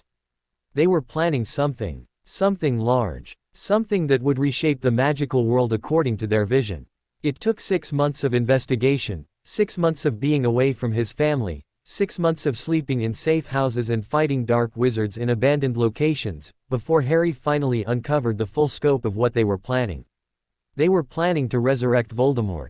Not through conventional means. Magical theory had established that such resurrection was impossible for someone who had been truly defeated. Rather, they were planning to use a combination of dark magic and Horcrux-like procedures to create a new vessel, a body that would be inhabited by something that was close enough to Voldemort that his followers would accept it as their master. The plan was audacious, ambitious, and terrifying in its implications. Harry sent word to McGonagall and to Fleur, informing them of what he had discovered. He also informed them that he would need at least 3 more months to complete his investigation and to prepare for what he believed would be a final confrontation. Fleur's response was brief. 3 more months, and then you will have spent half a year away from your family. Half a year, Harry, is half a year. Do you understand what you are asking of us? Do you understand what you are asking of me? Lily is having nightmares. She dreams that you do not come back. James has become withdrawn, refusing to engage with his studies or with his friends. And I am trying to hold this family together, trying to maintain the illusion that everything is fine, when everything is crumbling around me. I love you, but I am asking you to consider whether your need to save the world is worth the cost to your own family. Because I do not know how much longer I can do this alone. Harry read that letter and felt something crack open inside him. He understood, for the first time with absolute clarity, that love was not a destination. Love was a constant choice, and he had been making the wrong choice. He sent a message to McGonagall, informing her that he was taking leave of the investigation. He was stepping away from the Auror work. He was going home. His colleagues were shocked. They argued that his presence was essential. They insisted that the threat was too great for him to abandon the mission. But Harry refused. He had made his choice, and he was not going to betray it again. It took him 2 days to return to France. 2 days of magical travel and portkey hops and desperate hurrying through the landscape. When he finally arrived at his home, he found it quiet in a way that suggested something was very wrong. Fleur was waiting for him in the study, her expression unreadable. "I am leaving you," she said without preamble. "I have arranged for Lily and James to stay with you. I am taking a position with the French ministry, a role that will require me to be in Paris for extended periods. I cannot do this anymore. Harry, I cannot be married to a man whose first love is saving the world. I cannot raise our children in the shadow of your obligations. I will not do it." "Fleur," Harry started, but she held up a hand. "You had a choice," she said. "You chose the investigation over your family. You chose duty over love. And now you must live with that choice. I am not angry. I am simply done." Chapter 13, Fractured. The separation was not dramatic or filled with recriminations. It was quiet and sad and filled with a kind of resigned acceptance that was somehow worse than anger would have been. Fleur moved to Paris for her work. Lily and James remained with Harry, though they spent alternating weeks with their mother. The arrangement was civilized, professional, and utterly heartbreaking. Harry threw himself into his parenting role with an intensity that suggested he was trying to make up for years of absence with concentrated effort. He helped Lily with her magical studies. He played Quidditch with James in the afternoons. He made sure they attended their magical education at a prestigious French academy. He was present, in a way that he had never been when Fleur had been managing most of the family responsibilities. But it was not the same. The easy joy that had characterized their family life before Harry's departure was gone, replaced by something that felt fragile and temporary. He saw Fleur occasionally, when she came to collect the children or to return them. These encounters were polite and distant. They spoke about practical matters, school performance, medical concerns, financial arrangements. They did not speak about what they had lost. They did not acknowledge the love that was still there, buried beneath layers of hurt and disappointment. A year into their separation, Harry received a letter from McGonagall. "The Death Eater threat has escalated," the letter read. "We have confirmed reports of ritual magic being performed in multiple locations across Britain. We believe they are moving toward the final stages of their resurrection plan. We need you, Harry. We need your expertise, your power, your connection to the magical world. I would not ask if it were not truly necessary." Harry read the letter and felt the weight of the old world pressing down on him. He knew what accepting would mean. It would mean leaving his children again. It would mean another extended absence. It would mean, finally and irrevocably, choosing duty over his personal life. He also knew that refusing would mean allowing something truly terrible to happen. It would mean allowing the Death Eaters to succeed in their plan. It would mean condemning future generations to a resurgence of darkness and violence and the ideology that had nearly destroyed the magical world once before. He made his choice. He prepared Lily and James for his departure. He explained that he needed to go, that the work he was doing was important, that he would return as soon as it was safe to do so. Both children accepted this with a resignation that suggested they had always known this day would come. He sent a message to Fleur, informing her of his departure and requesting that she take primary custody of Lily and James during his absence. He did not ask her to wait for him. He did not ask her to believe that he would return. He simply told her the truth, and left the rest to her judgment. Chapter 14, The Final Battle. The final confrontation took place in the depths of winter, in a location that Harry had to admit held a certain poetic irony. It occurred in the ruins of the castle where Voldemort had established his final stronghold during the war. Death Eaters from across Britain had gathered there, with the resurrected vestige of their master, ready to launch an assault that would shake the entire magical world. Harry arrived with a coalition of Aurors, members of what remained of the Order of the Phoenix, and powerful witches and wizards from across Europe who had answered McGonagall's call for aid. The battle was fierce and devastating.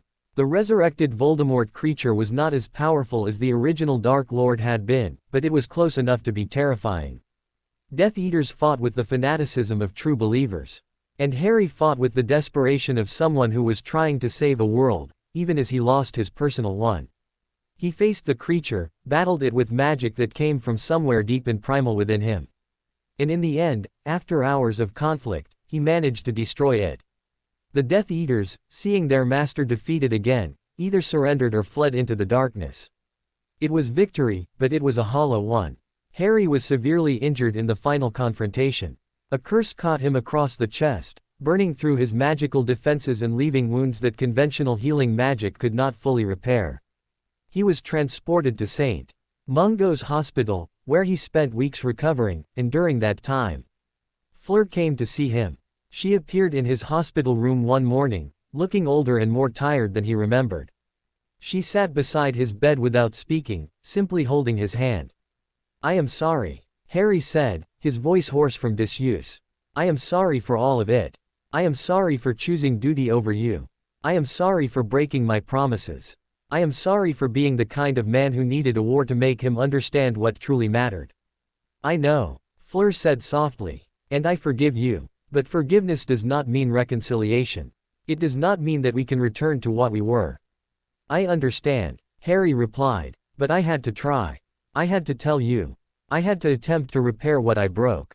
"You cannot repair it," Fleur said. "Not now, not after everything. But perhaps, in time, we can build something new. Something different. Not the passionate love of our youth, but something deeper. Something more permanent." Chapter 15. Reconstruction. Harry was released from St. Mungo's 3 weeks later. He was still healing, would continue to heal for months, but he was alive and mobile and ready to begin the work of rebuilding his life. He returned to France and reconnected with his children. Lily was 14 now, nearly a woman, with her mother's wisdom and her father's courage. James was 11, at that age where childhood was fading and adolescence was beginning to emerge. Both children regarded their father with a mixture of love and wariness, unsure if he was finally ready to stay. "Are you home for good?" James asked, on Harry's first evening back. "Yes," Harry said without hesitation. "I am home for good. No more investigations. No more missions. No more saving the world. I am a father and a husband, and that is all I am ever going to be again." "You promised that before," Lily pointed out, her voice gentle but firm. "I know," Harry acknowledged, "and I broke that promise. But I am older now, and I understand things that I did not understand before. I understand that being a hero means nothing if it costs you the people you love. I understand that the world is not my responsibility to save, and that trying to save it at the expense of my family is a kind of arrogance. I am done with that arrogance." Slowly, over the course of weeks and months, Harry rebuilt his relationships with his children. He attended Lily's magical lessons and celebrated her achievements. He played with James, taught him Quidditch, helped him navigate the complexities of childhood friendships. And he worked on rebuilding his marriage. It was not easy. There were moments when he and Fleur could barely stand to be in the same room. There were conversations that reopened old wounds. There were days when reconciliation seemed impossible. But gradually, slowly, they began to find their way back to each other. Fleur reduced her work commitments. Harry committed to never accepting another position with the Aurors or the Ministry. They began spending more time together, not as passionate lovers, but as partners who had survived something terrible and were attempting to build something new from the ruins. One evening, almost a year after Harry had returned from his final mission, they sat together in their garden, watching the sunset paint the sky in colors that seemed impossibly beautiful. "I do not know if I can trust you again," Fleur said softly. "Not completely. You have broken my trust too many times." "I know," Harry replied, "and I am not asking you to." I am simply asking you to believe that I am trying. That I am committed to being better. That I will not make the same mistakes again. And if I cannot believe that, Fleur asked, then I will spend the rest of my life trying to prove it. Harry said, I will spend every day, every hour, every moment demonstrating that I am worthy of your love. Because that is what I owe you. That is what I owe our family. Fleur leaned her head against his shoulder, and they sat together as the sun disappeared below the horizon, watching as darkness fell gently over the landscape. Chapter 16, New Beginnings. 2 years after Harry's final battle, their family had begun to heal in ways that seemed almost miraculous. Lily was 16 and had developed into an extraordinary young woman. She had inherited her mother's grace and her father's courage in equal measure. She was training to become a healer, drawn to the work of helping others in the way that her mother had been. James was 13, no longer quite a child but not yet a young man, struggling with the same questions that all adolescents struggled with, but also beginning to develop his own path and identity separate from his parents' legacies. And Harry and Fleur, they had renewed their marriage vows in a quiet ceremony at their home. It was not a grand affair, but it was meaningful. It was a recommitment to each other, a choice made with full awareness of what they had lost and what they were choosing to preserve. Their life had returned to something approaching normalcy, though it was a normalcy marked by the scars of what they had endured. Harry had nightmares occasionally, dreams of battles and darkness. Fleur sometimes withdrew into herself, remembering the years when she had been raising 2 children alone. But these moments were becoming less frequent, less intense, slowly fading into the background of their existence. Dumbledore passed away, finally surrendering to age and the accumulated weight of his long life. McGonagall remained as headmistress of Hogwarts, continuing the work of rebuilding the magical education system in Britain. The Order of the Phoenix dissolved, no longer needed in a world where peace, however fragile, had been maintained. Harry received an invitation to speak at Hogwarts, to share his experiences with students learning to become the next generation of magical leaders. He accepted, but he returned home to Fleur and the children every evening. He was not going to miss watching his family grow. He was not going to sacrifice their presence for the illusion of duty. One evening, during his time teaching at Hogwarts, Harry received a visitor in his temporary quarters. It was Draco Malfoy, older now, bearing the scars of a life lived in the aftermath of the war he had been forced to fight on the side of darkness. Potter, Draco said, offering his hand in greeting. It was a gesture of unexpected civility. Malfoy, Harry replied, shaking it. What brings you here? I wanted to apologize. Draco said. For everything. For years of cruelty. For fighting for the wrong side during the war. For the ways in which my family's choices harmed yours. I wanted to tell you that I have spent the past years trying to become a different man, and I wanted to know if forgiveness was possible. Harry studied his former nemesis, and in Draco's face, he saw someone who had also been broken by the war, who had also lost much in the conflict, who was trying to rebuild and move forward. Yes, Harry said finally. Forgiveness is possible. We were both young, and we were caught in something larger than ourselves. I do not blame you for the choices you made under duress. I think, perhaps, we can put the past behind us and begin anew. Draco nodded, relief evident in his expression. Thank you, he said. I do not expect friendship, but I thought reconciliation was worth attempting. It is, Harry agreed. And perhaps, in time, friendship might even be possible. After Draco left, Harry sat alone in his quarters and thought about how far he had come. Years ago, he had been defined by his opposition to dark forces. Now, he was learning to define himself through his connections to his family, through his work as a teacher, through his commitment to building a better future. It was a quieter definition, less dramatic, less heroic. But it felt more true somehow.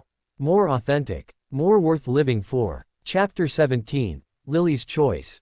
Lily turned 17 and made a choice that surprised no one but terrified her parents nonetheless. She wanted to follow in her father's footsteps, to join the Aura training program and eventually work to protect the magical world from those who would do it harm. Absolutely not, Harry said immediately when she presented her plan. Absolutely yes, Lily replied with a determination that reminded everyone in the room exactly whose daughter she was. I am 16 years old, nearly 17. I have completed my education at the academy. I have demonstrated exceptional magical ability. And I have a duty to use that ability to help others. This is precisely why I stopped being an Auror, Harry said, so that my children would not feel obligated to risk their lives in service to the magical community. I am not doing this because of you, Lily said firmly. I am doing this because it is what I want to do. I am doing this because I believe that the work is important. And I am doing this because I have the ability to do it well. You cannot stop me, Father. You can only support me or choose not to, but you cannot stop me. Harry looked at his daughter and saw himself reflected back at him. He saw his own stubbornness, his own sense of purpose, his own determination to do what he believed was right regardless of the cost. Fleur placed a hand on his shoulder. She is right, Fleur said softly. We cannot stop her. We can only choose to support her and trust that we have raised her well enough to survive. This is terrifying, Harry admitted. Yes, Fleur agreed, but so was loving you. And yet, I have survived that as well. Lily left to begin her Auror training 6 months later. She excelled in her studies, demonstrating the same combination of raw power and strategic thinking that had made her father legendary. She made friends easily, was respected by her instructors, seemed to thrive in an environment where physical and magical skill were valued and developed. Harry and Fleur attended her graduation ceremony 2 years later, watching as their daughter was officially sworn in as an Auror of the British Ministry. When Lily took the oath, her eyes found her parents in the crowd, and she smiled with a pride that transcended words. She is going to be extraordinary, Fleur whispered, squeezing Harry's hand. Yes, Harry agreed, she is. But he also understood, watching her receive her badge and her official wand, that she would face dangers he could not protect her from. That she would make choices that might cost her everything. That she would learn the hard way what he had learned, that saving the world came at a price, and that price was sometimes paid in heartbreak. He could only hope that she would learn that lesson faster than he had. That she would understand, before it was too late, that there were some things more important than duty. That there were some sacrifices too great to make.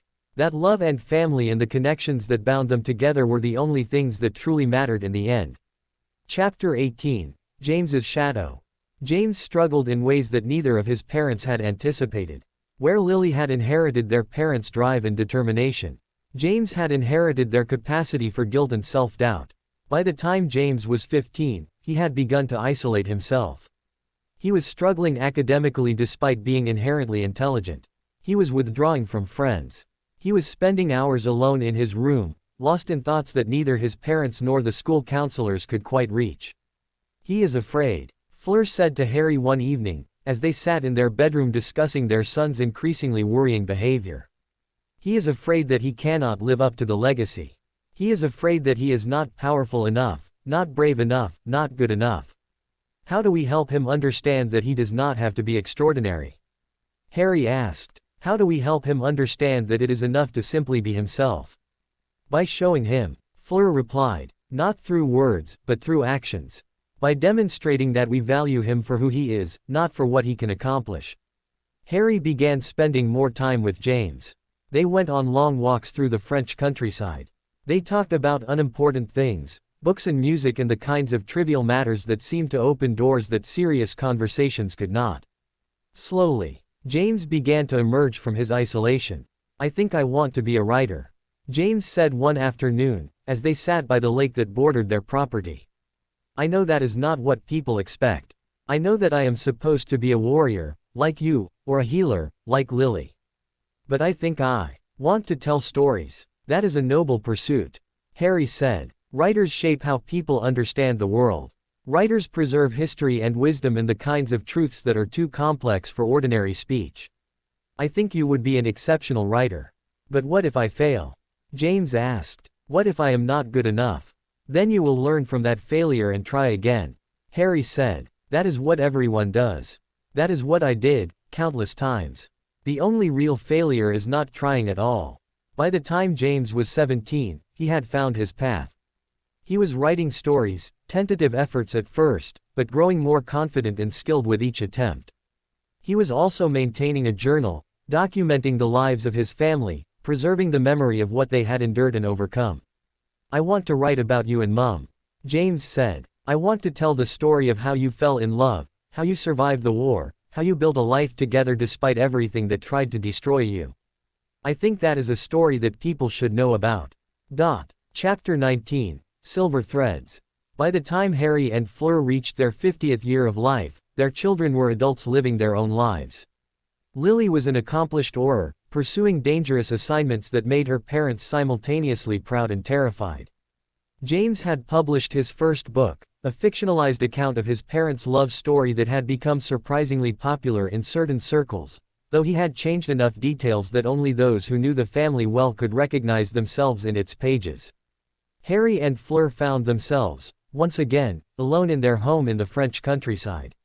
It was a strange adjustment. For decades, they had been defined by their roles as parents. Their lives had revolved around their children's needs, their accomplishments, their struggles. Now, with Lily and James established in their own lives, Harry and Fleur had to rediscover who they were as a couple. I do not know if I remember how to be married to you without children in the middle. Fleur admitted one evening, as they sat together in their garden, as they had done so many times before. Neither do I, Harry replied, but I think, perhaps, we can discover it together. They traveled. They spent months in Italy and Greece and Turkey. They explored parts of the magical world that they had never had time to visit when their lives were consumed by family and duty. They learned each other again, not as passionate young lovers, but as partners who had survived decades together, who had weathered storms and found their way through darkness into light. One evening, in a small village in Tuscany, Harry took Fleur's hand and looked at her with an expression that transcended words. I was thinking, he said, about that promise I made to you, years ago, in the library at Hogwarts. I promised to marry you. And I did. I promised to build a life with you. And I have. But I do not think I have ever properly thanked you, for staying. For believing in me even when I did not believe in myself. For loving me despite my mistakes and my failures and my desperate attempts to save a world that was never mine to save. You are thanking me now, Fleur said softly. And that is enough. I love you, Harry said. I have loved you since the moment I saw you. I have loved you through the war and through the difficult years after. I have loved you even when that love complicated everything. And I will love you, until my last breath, and beyond. I know, Fleur replied. And I love you as well. Always. I will love you. They kissed, not with the desperate intensity of youth, but with the gentle certainty of people who had built something real and lasting. Chapter 20, Full Circle. 30 years after the war ended, Harry and Fleur returned to Hogwarts School of Witchcraft and Wizardry. They came as honored guests, as living legends in a sense, though neither of them thought of themselves that way. The castle had been rebuilt and renewed in the decades since the war. New wings had been added. The ancient halls had been restored to their former grandeur.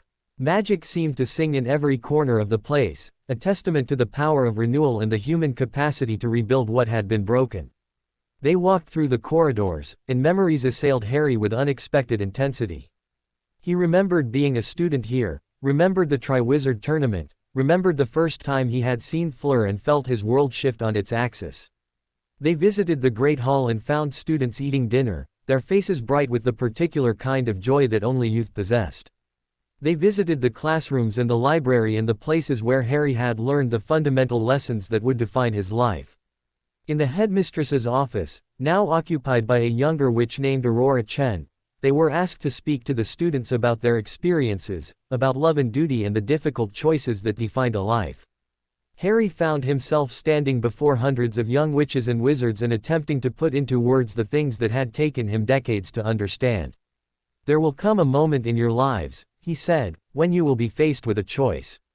A choice between duty and personal happiness. Between saving the world and building a life. Between being a hero and being human. I spent years believing that these were opposite choices, that I had to sacrifice one to achieve the other. I was wrong. The greatest act of heroism, the greatest magic, is building a life worth living. Is loving someone so completely that their happiness becomes more important than your own. Is choosing, every single day, to be present for the people who matter most. He looked at Fleur, who sat beside him, watching him with eyes that held the entire history of their life together. I was given a choice. Harry continued. I was chosen for greatness. I was marked by destiny. And I could have let that definition consume me. But I chose differently. I chose love. I chose family. I chose a quiet life in France with a woman who believed in me when I did not believe in myself. And that choice, more than any magical accomplishment, more than any battle won or enemy defeated, that choice has been the source of my greatest happiness. After the presentation, dozens of students approached them, asking questions, sharing their own struggles with similar questions. And Harry realized, listening to their concerns, that his journey was not unique. That every person, regardless of their power or their destiny, faced these same fundamental choices. That evening, before leaving Hogwarts, Harry and Fleur returned to the spot where they had first truly connected.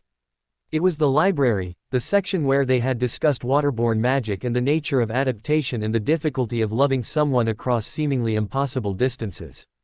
Do you remember? Fleur asked, the first time you told me you loved me. Yes, Harry said. In the library. After the second task, you were trying to convince me that my feelings were not real, that they were the result of your Vila heritage. And I was trying to convince you that love transcended biological explanation. You were right, Fleur said, but I was also right. My heritage is part of who I am. And yet, what we built together transcended all of that. We created something real, something lasting, something that mattered. They stood together in the library, surrounded by books and the accumulated knowledge of centuries, and Harry felt a sense of completion that transcended happiness. This was rightness. This was the feeling of a life lived well, of choices made with intention, of a future consciously built rather than carelessly stumbled into. I want to thank you, Harry said, for not giving up on me. For believing that we could make this work despite everything that tried to destroy us. For loving me. And I want to thank you, Fleur replied, for choosing me. For choosing us. For understanding, eventually, what truly matters. They left Hogwarts that evening, driving away from the castle in a car that had been enchanted to travel invisibly through the magical world. Behind them, the castle disappeared into mist and memory and the place where legend and history intersected. Ahead of them, the road stretched into France, toward home, toward the life they had built together, toward a future that would unfold with the same careful intention and determined love that had characterized every choice they had made together. And as the sun set over the landscape, painting the sky in colors that seemed impossibly beautiful, Harry took Fleur's hand and squeezed it gently. Forever? He asked, as he had asked so many times before. Forever, Fleur replied, and she smiled with the radiance of someone who had found home not in a place, but in another person, and who had finally, completely, understood that that was enough. 55 years after the war ended, Harry received a letter that changed everything once again. It came from the International Confederation of Wizards, an organization that Harry had carefully avoided for decades, requesting his presence at an emergency summit regarding new dark magic threats emerging in Eastern Europe. He was sitting in his study when the letter arrived, reading the latest manuscript from James, who had become an accomplished author over the years. The letter bore official seals and magical authentication, the kind of communication that could not be ignored without causing significant political complications. Fleur found him staring at it, the envelope unopened in his hands. You are not going, she said, though it was more question than statement. I do not know, Harry admitted. The situation sounds serious. There are reports of dark wizards attempting to consolidate power, forming networks that resemble the old Death Eater structure. If I do not respond, if I do not at least investigate, then someone else will, Fleur said firmly. Harry, you are 55 years old. You have grandchildren now. Lily has 3 children who adore their grandfather. James's daughter asks about you every time we visit. You have earned the right to rest. You have earned the right to simply be a grandfather and a husband. Harry knew she was right. He had spent most of his adult life chasing obligations, chasing duty, chasing the endless cycle of dark threats that seemed to perpetually emerge from the shadows. He was tired. He was genuinely tired in a way that had nothing to do with physical exhaustion and everything to do with the weariness of a soul that had been at war, literally or figuratively, for nearly his entire existence. I will decline, he said, setting the letter aside unopened. I will send a response indicating that I am retired from active magical service. I will suggest that they contact Lily, if they need the Potter family's expertise. Good, Fleur said, and she kissed the top of his head. That is the right decision. But that night, Harry had nightmares. He dreamed of darkness spreading across Europe, of young wizards being recruited into movements of hatred and fear, of a world that he could have prevented from suffering, if only he had been willing to give up this quiet life one more time. He woke at 3 in the morning, sweat-drenched and gasping for breath, and Fleur held him as she had held him so many times over the decades, offering comfort that transcended words. I keep thinking, Harry said, that every time I choose not to fight, I am abandoning my responsibility. That every time I choose you and our family over duty, I am choosing the easy path. That I am allowing evil to flourish because I am too tired to resist. That is not true, Fleur said firmly. You have done enough. You have sacrificed enough. There are other people, younger people, people like Lily, who have the strength and the will to carry on this work. You do not have to save the world. You have already saved it, once. That is enough. Chapter 22, Echoes of the Past. Despite his decision to decline the International Confederation's request, Harry found himself unable to fully let go of the situation. He received reports through Lily, who had been contacted to lead the investigation into the Eastern European threat. He read about the emerging dark movements with the same compulsive attention that he had devoted to hunting Horcruxes decades ago. You are obsessing, Fleur observed one evening, as she found Harry poring over intelligence reports in his study. You have made your choice to not become involved. And yet, you are still involved, through research and worry and the constant monitoring of what is happening. I cannot help it, Harry said. I keep thinking that if I had just gone, if I had just agreed to investigate, I might be able to prevent whatever is coming. Or you might have gotten yourself killed, Fleur said sharply. Or you might have returned to your old patterns, of being away from home for months at a time, of choosing duty over presence. Is that what you want? Do you want to spend the last decades of your life repeating the mistakes you have already made? Harry set down the reports and rubbed his eyes. No, he said, I do not want that. But I also do not want to live with the knowledge that I could have helped and chose not to. Then help in ways that do not require you to abandon your life. Fleur suggested. Advise Lily. Share your knowledge with her. Help her prepare for what she will face. But do it from here, from home, as a grandfather and a husband, not as an Auror. Over the following weeks, Harry began corresponding with Lily, providing her with tactical advice based on his decades of experience fighting dark wizards. He shared information about magical theory related to dark curses and protective wards. He helped her develop strategies for confronting enemies who used deception and psychological manipulation as weapons. It was a way of contributing without abandoning the life he had fought so hard to build. Lily came to visit in person one weekend, bringing her 3 children with her. She was now in her 40s, a seasoned Auror with a reputation for brilliance and ruthlessness in equal measure. She had inherited her mother's grace and her father's determination, and she had forged herself into someone formidable. Thank you, she said to Harry, after the children had gone to bed. For the advice, for the strategies, for believing in me enough to help without trying to take over. How could I not believe in you? Harry asked. You are extraordinary, Lily. You have always been extraordinary.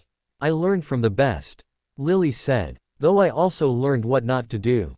By watching your mistakes, I learned that there is a cost to always being the one who has to save the world.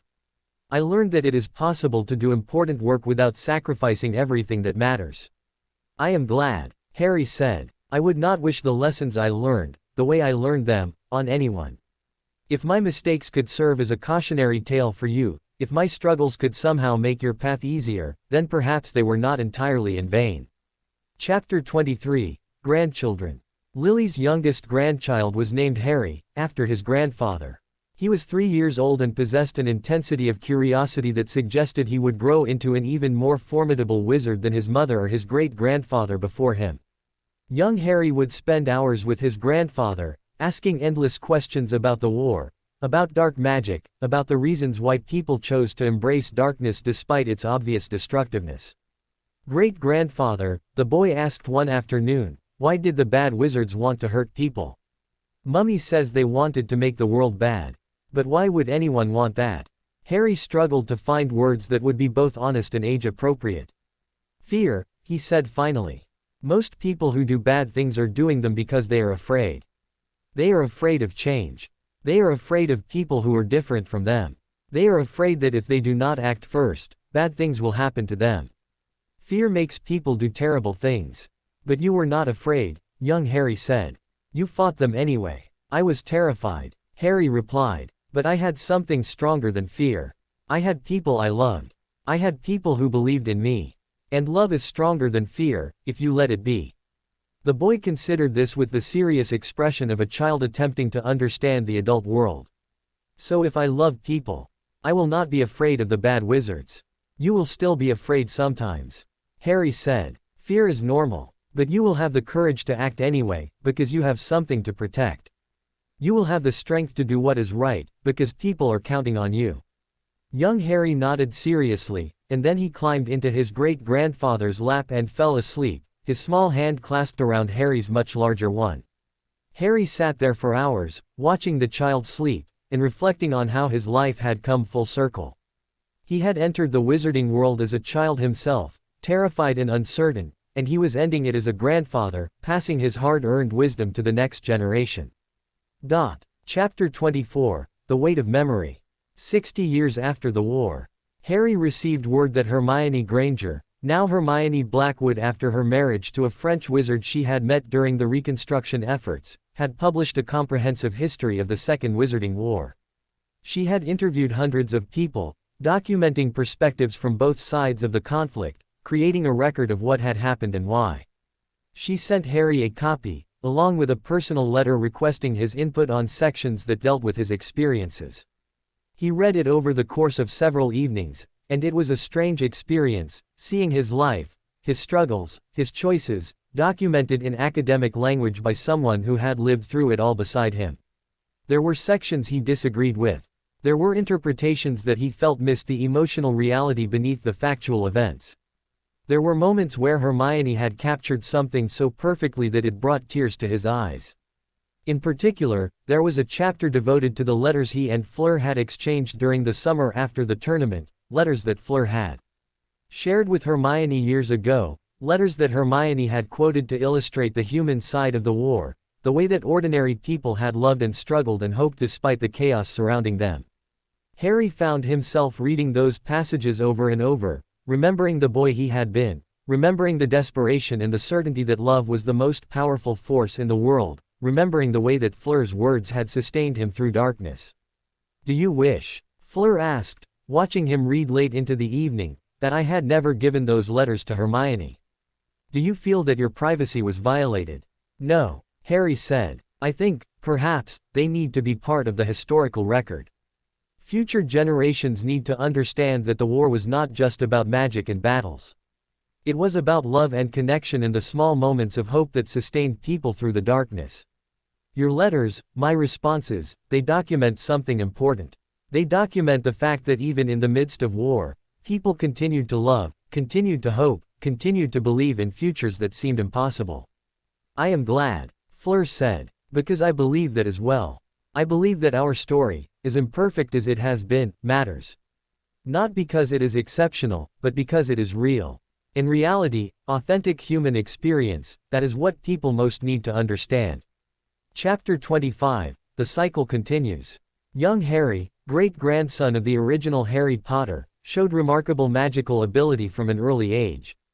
By the time he was 11 and ready to enter his first year at Hogwarts, he had already demonstrated mastery of spells that typically took students years to master.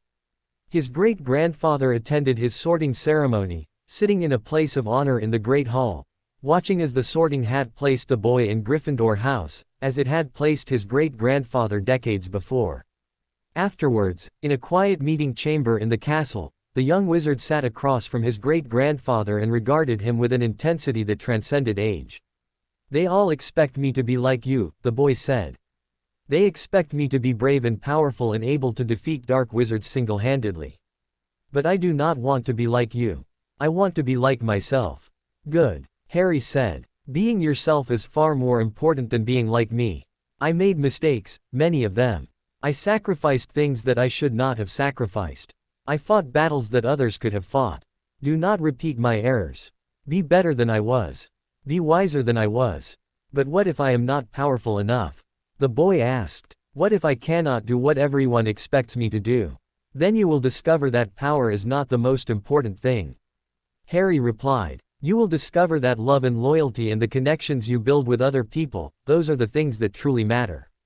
Those are the things that will sustain you through darkness. Never forget that. Chapter 26, Autumn Years. By 65 years old, Harry had begun to feel the weight of his years in ways that magic could not entirely mitigate. His joints ached on cold mornings. His hair had turned completely silver. His eyes, which had once been brilliant green, had faded to a softer shade that suggested the accumulation of decades. But his mind remained sharp. His will remained strong. And his love for Fleur, if anything, had only deepened over the years. They spent their days in quiet companionship. They read together. They walked through their gardens. They received visits from their children and grandchildren. They watched the seasons change, the way that summer turned to autumn turned to winter turned to spring, in an endless cycle that had become the rhythm of their lives. One evening, sitting on the terrace as the sun set over the French countryside, Fleur took Harry's hand and squeezed it gently. I have been thinking, she said, about what comes next.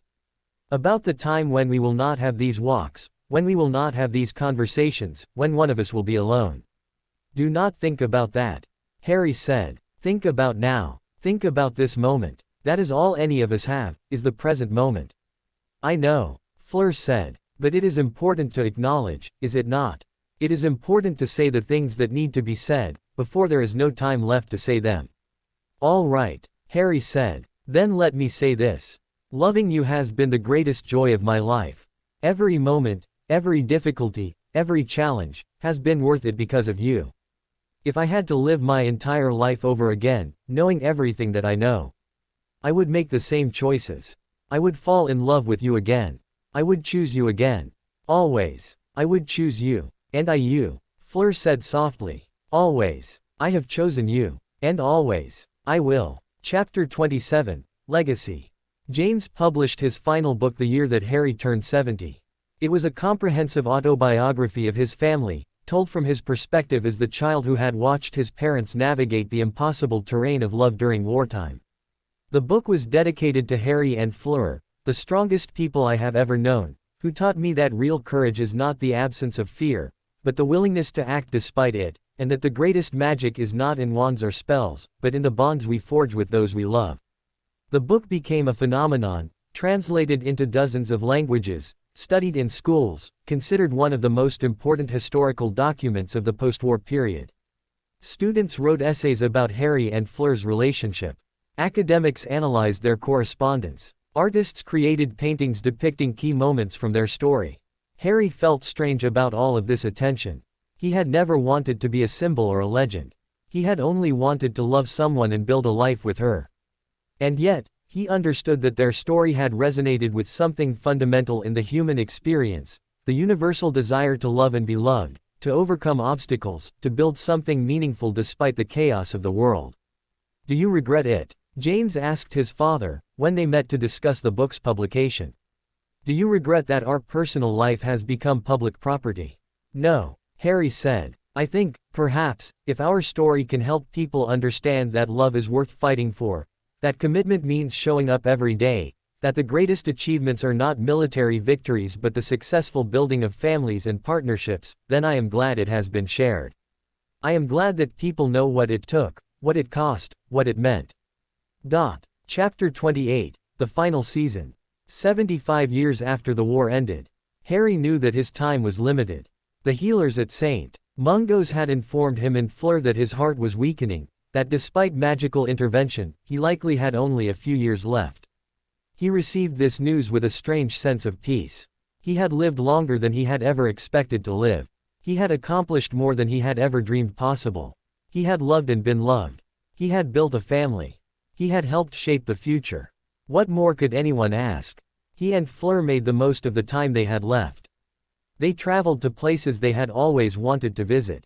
They spent time with their grandchildren, teaching them the lessons that Harry had learned over his long life. They sat in their garden and remembered, recounting stories of their early romance, of the war, of the difficult years of separation and reconciliation.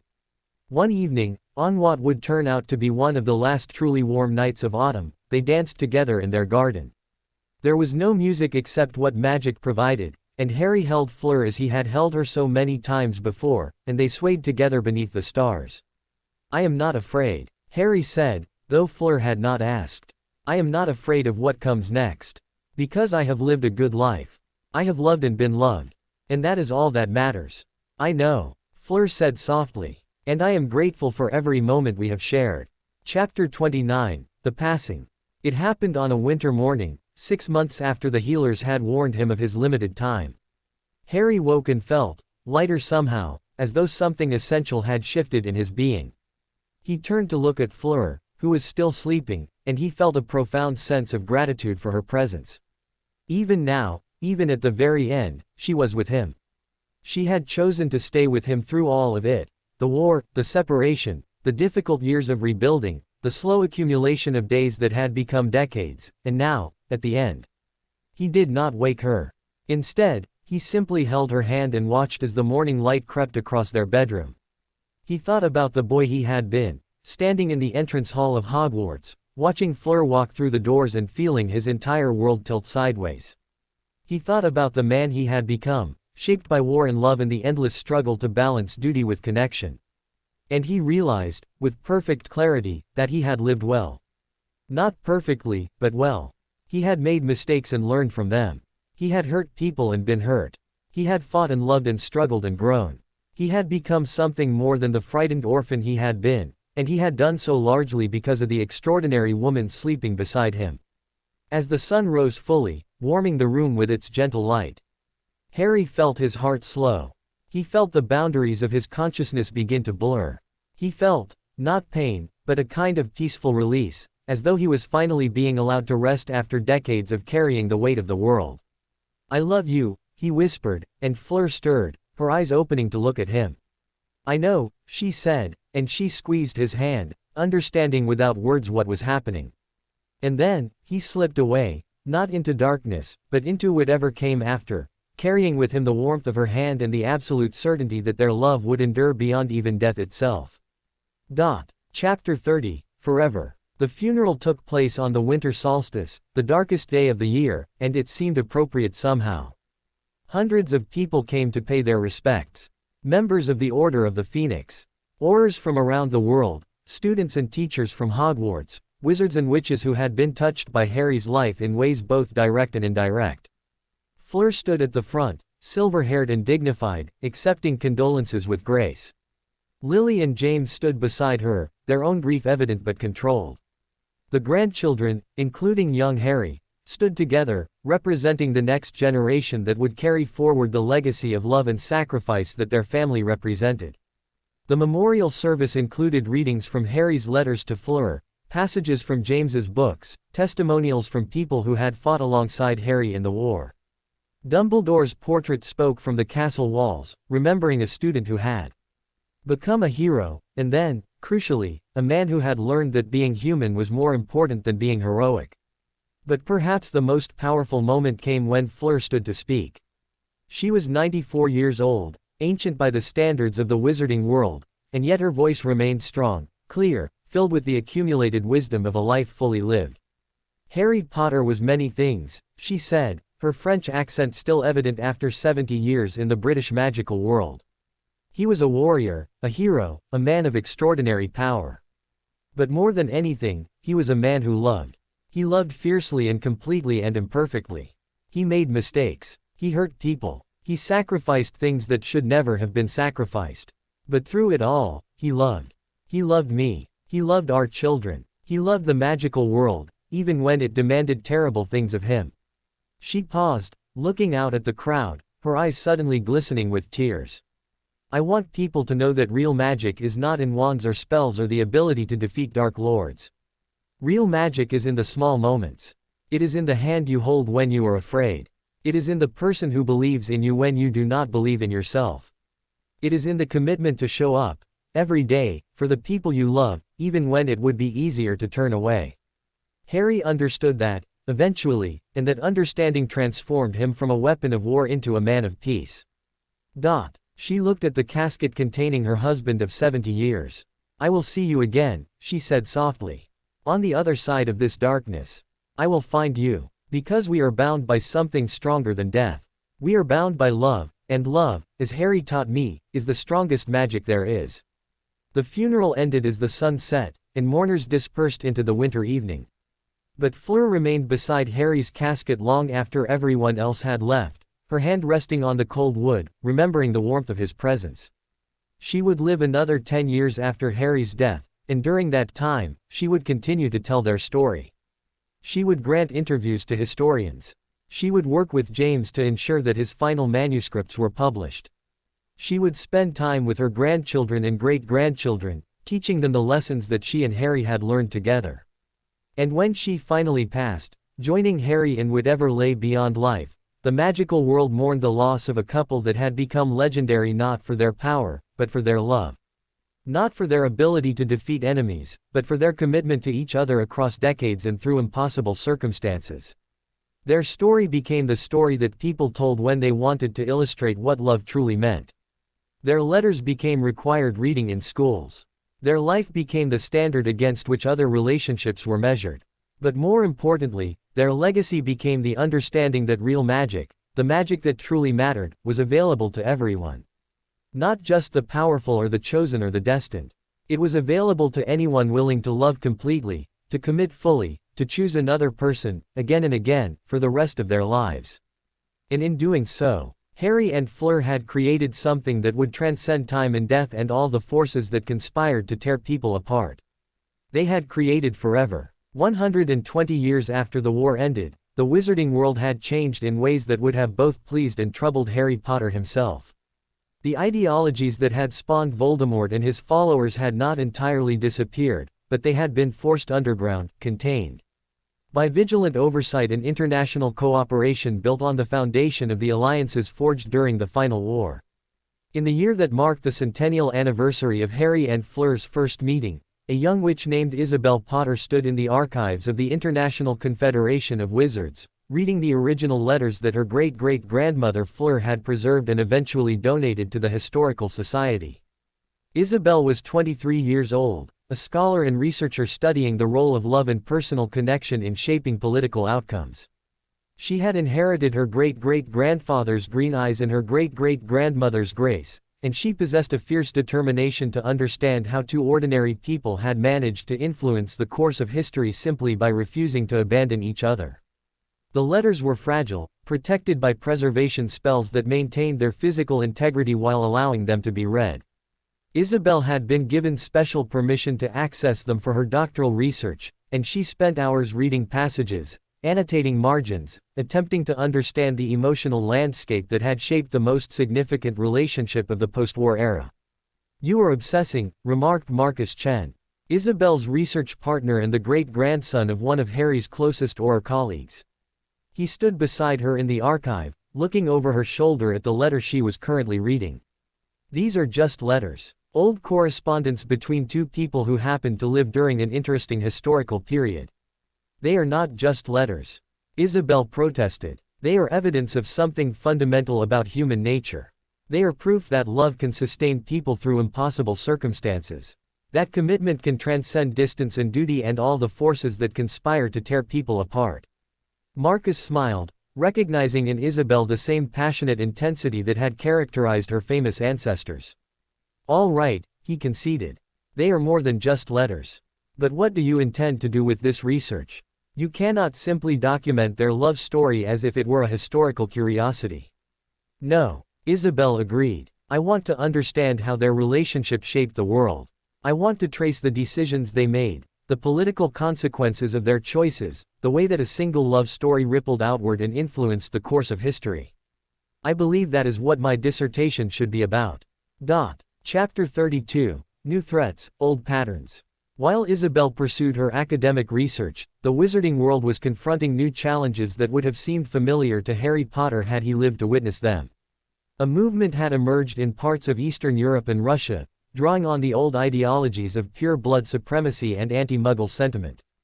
They called themselves the Eternal Circle, and they were attempting to consolidate power in ways that echoed the strategies Voldemort had employed decades before. The movement had not yet escalated to violence, but there were reports of recruitment efforts, of dark magic being taught in secret locations, of young wizards being indoctrinated into an ideology that demanded the subjugation of non-magical humans and the elimination of impure bloodlines. Lily Potter, the great-granddaughter of the original Harry and Fleur, was now the director of the International Auror Division. She was in her 70s, ancient by the standards of modern wizarding society, but she possessed the same fierce determination that had characterized her ancestors. She had received reports of the Eternal Circle's activities and had begun to mobilize a response. But what troubled Lily was the realization that this new movement was not simply echoing old patterns. It was evolving them. The members of the Eternal Circle had studied the mistakes Voldemort had made. They understood the tactical errors that had led to his defeat. They were attempting to build something more resilient, more sustainable, more difficult to destroy. We need to escalate our response, Lily said in a meeting with the international magical leadership, before this movement becomes too large to contain. We need to move into Eastern Europe and begin investigating their operations. We need to identify and neutralize their leadership before they achieve critical mass. But we have no definitive proof of criminal activity, objected one of the French representatives. These groups are engaging in speech that is distasteful, certainly, but not yet illegal. By the time they become illegal, Lily replied sharply, by the time they transition from rhetoric to action, it may be too late to stop them. I learned from my great-grandfather's experience that waiting for a threat to manifest is often a mistake. We must act preemptively. This sparked heated debate. Some argued for aggressive intervention. Others insisted that such action violated fundamental principles of sovereignty and individual freedom. The discussion went on for hours, and in the end, a compromise was reached. Limited investigation would be permitted, but no military action would be taken without explicit authorization from all the member nations. It was not the answer Lily wanted. But it was something. Chapter 33, The investigation begins. Isabelle became involved in the Eternal Circle situation almost by accident. She was in Eastern Europe conducting research for her dissertation, interviewing descendants of people who had survived the original war, when she stumbled across evidence of the new movement's existence. She was in a small town in Poland, visiting a magical archive, when she noticed something odd. A significant portion of the historical records related to Voldemort and his followers had been removed or destroyed. Moreover, young wizards who worked at the archive seemed nervous when she asked questions about the missing documents. She reported her observations to the International Confederation, and within days, she was contacted by representatives of the Auror Division. You have stumbled upon something significant, they told her. We would like your assistance in investigating further. You are a scholar, not an active Auror, which gives you a certain amount of cover. You could pose as a researcher and attempt to understand the scope of this movement. Isabelle agreed, though she understood the danger of what she was undertaking. She began a more systematic investigation, visiting archives across Eastern Europe, interviewing archivists and historical scholars, attempting to understand how extensively the Eternal Circle had infiltrated academic institutions. What she discovered was troubling. The movement had deliberately targeted historical repositories, removing or altering documents related to the original war in ways that downplayed Voldemort's atrocities and emphasized the efficiency of his regime. They were attempting to create a revised historical narrative, one in which Voldemort was not a villain to be opposed, but a visionary to be emulated. Moreover, they were recruiting young wizards into this revised historical worldview. They were indoctrinating the next generation with an ideology that had been carefully edited and refined to be more palatable than the crude racism of Voldemort's original movement. This is insidious, Isabelle reported in a secure communication to Lily Potter. They are not trying to resurrect Voldemort's movement directly. They are trying to create something new, something that preserves the essential ideology of pure blood supremacy but packages it in language that seems reasonable, rational, scientific. That is precisely why we must stop them. Lily replied. History has taught us that ideologies of hatred can be remarkably persuasive when they are properly disguised. We must expose them for what they are. Chapter 34, The Truth Revealed. The evidence that Isabel compiled over the course of her investigation was explosive. She discovered that the Eternal Circle had not simply been engaged in academic manipulation. They had been actively recruiting members from within the Aura ranks themselves. There were dark wizards working within the international magical law enforcement apparatus, reporting back to the Eternal Circle's leadership. Moreover, she discovered that the Eternal Circle was not merely trying to revise history. They were attempting to acquire dark magical artifacts that had been hidden or destroyed during the original war. They were seeking Horcrux-like objects that could be used to create powerful dark wizards. They were building toward something, some kind of coordinated assault on the modern wizarding world. We need to act now, Isabel reported to Lily. Before they complete whatever they are planning. We need to move against them immediately. But there was a problem. The leadership of the international wizarding community was divided. Some nations wanted to take aggressive action. Others insisted on continued caution. Still others were suspected of harboring sympathy for the Eternal Circle's ideology, though this was never proven conclusively. In the end, it was Lily who took the decisive step. Using her authority as director of the Aura Division, she authorized a series of coordinated raids across Eastern Europe. Auras descended on known meeting locations. They seized documents and magical artifacts. They arrested key members of the Eternal Circle's leadership. The action was controversial. Some nations protested what they saw as overreach. Some political leaders criticized Lily for acting without full authorization from the International Council. But the evidence that was revealed through the raids vindicated her decision. The Eternal Circle had indeed been planning something catastrophic, a coordinated assault that would have targeted the major magical governments and attempted to install a new regime based on their ideology of supremacy. You acted as your great-grandfather would have acted, Isabel told Lily, after the raids had been completed and the immediate danger had been contained. You made the difficult choice. You prioritized security over procedural niceties. I hope I made the right decision, Lily replied, but I also hope that I did not repeat my great-grandfather's mistake of allowing one crisis to justify endless sacrifice. The threat has been addressed. Now, I need to ensure that we do not remain in a state of perpetual vigilance that costs us our humanity. Chapter 35, Learning from History. The exposure of the Eternal Circle's activities forced a reckoning within the international wizarding community. The discovery that dark wizards had infiltrated the Aura ranks prompted a comprehensive review of security protocols and recruitment procedures. More importantly, it prompted a serious examination of how ideologies of hatred had managed to persist in the decades following Voldemort's defeat. Isabel published her dissertation, which had evolved from an academic study of Harry and Fleur's relationship into a comprehensive analysis of how love and personal connection could serve as antidotes to dehumanization and hatred. She argued that the original Voldemort had been defeated not merely by magical power, but by people who had refused to abandon their humanity and their connections to each other in the face of darkness. The Eternal Circle, she argued, had failed for a similar reason. The movement had attempted to appeal to base impulses of fear and superiority, but it had failed to account for the reality that human beings were fundamentally inclined toward connection and compassion when those impulses were properly cultivated.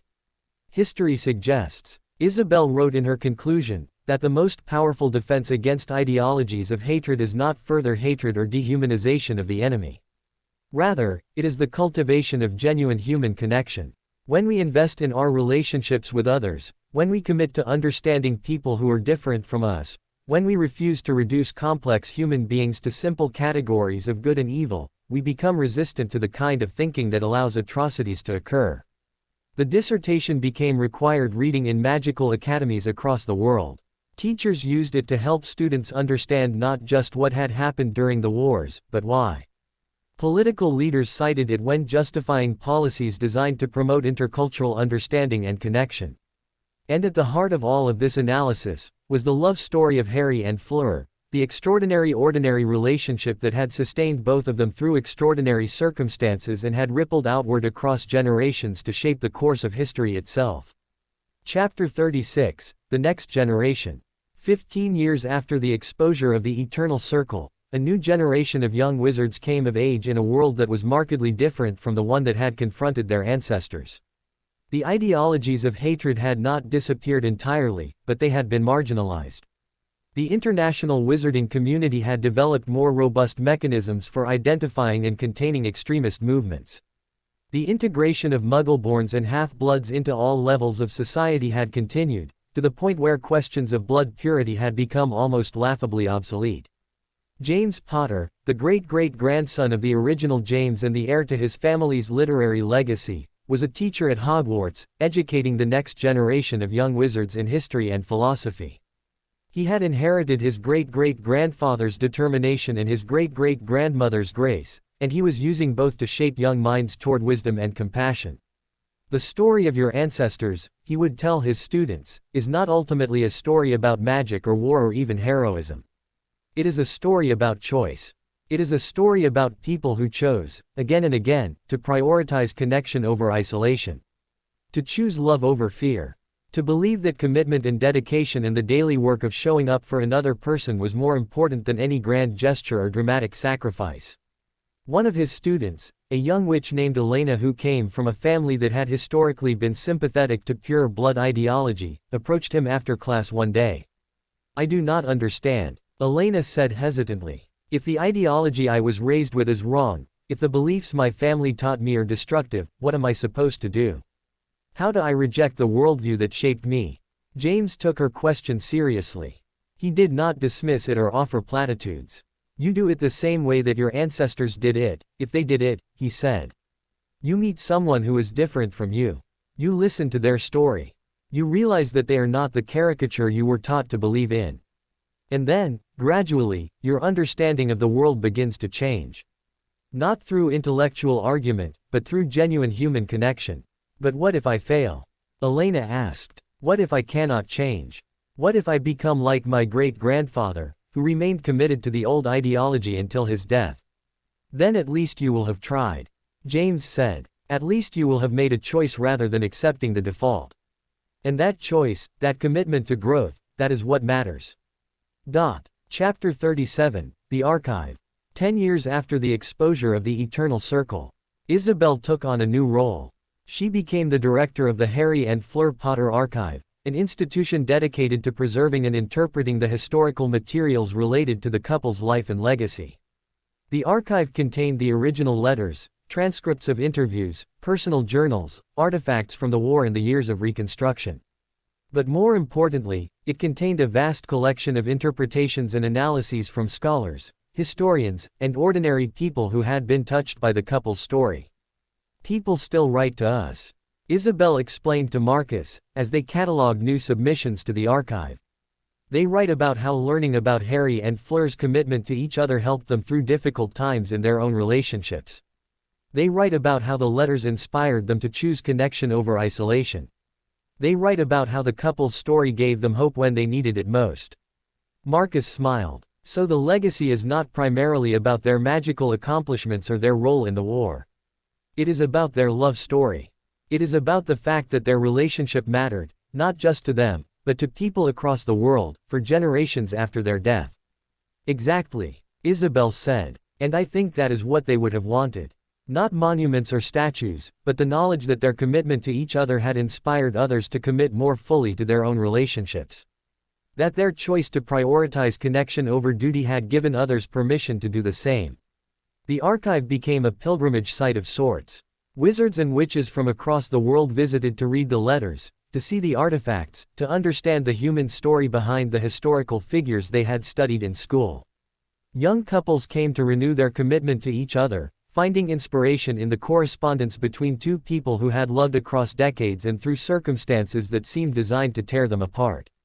Scholars came to conduct research, to understand the intersection of personal and political history, to trace the ways that intimate human connections shaped the course of events on a global scale.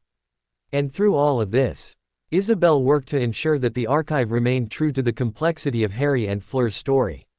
She resisted the temptation to simplify or romanticize. She insisted that their mistakes be documented alongside their achievements. She made sure that future generations understood not just that Harry and Fleur had loved each other, but what that love had cost, and what it had been worth. Chapter 38, The Dialogue. By the time Isabel was in her 50s, the Eternal Circle had largely been dismantled. Most of its leadership had been imprisoned or exiled. The movement's attempt to revise history had been thoroughly exposed and counteracted. The immediate threat had passed. But Isabel understood that the ideological threat had not been entirely eliminated. The beliefs that had animated the eternal circle persisted in various forms, in the minds of people who had been raised on those ideas, in communities that felt threatened by the changes in the wizarding world. So she undertook a new project. She began organizing dialogues, conversations between former members of the Eternal Circle and descendants of people who had opposed them. She brought them together in the archive, surrounded by the letters and documents and artifacts from the war, and asked them to listen to each other's stories. This is what Harry and Fleur understood, she explained to one such gathering. They understood that dialogue requires vulnerability. It requires the willingness to hear the perspective of someone you fundamentally disagree with. It requires the capacity to recognize the humanity in people whose worldviews you find abhorrent. Some of these dialogues were difficult. Some ended in anger or tears. Some produced no reconciliation, only a grudging acceptance that the other person's perspective was genuinely held and not simply the result of stupidity or malice. But some dialogues bore remarkable fruit. Former members of the Eternal Circle renounced their previous beliefs. Descendants of victims forgave, not because the harm had not occurred, but because they recognized that perpetuating hatred would not heal the wounds of the past.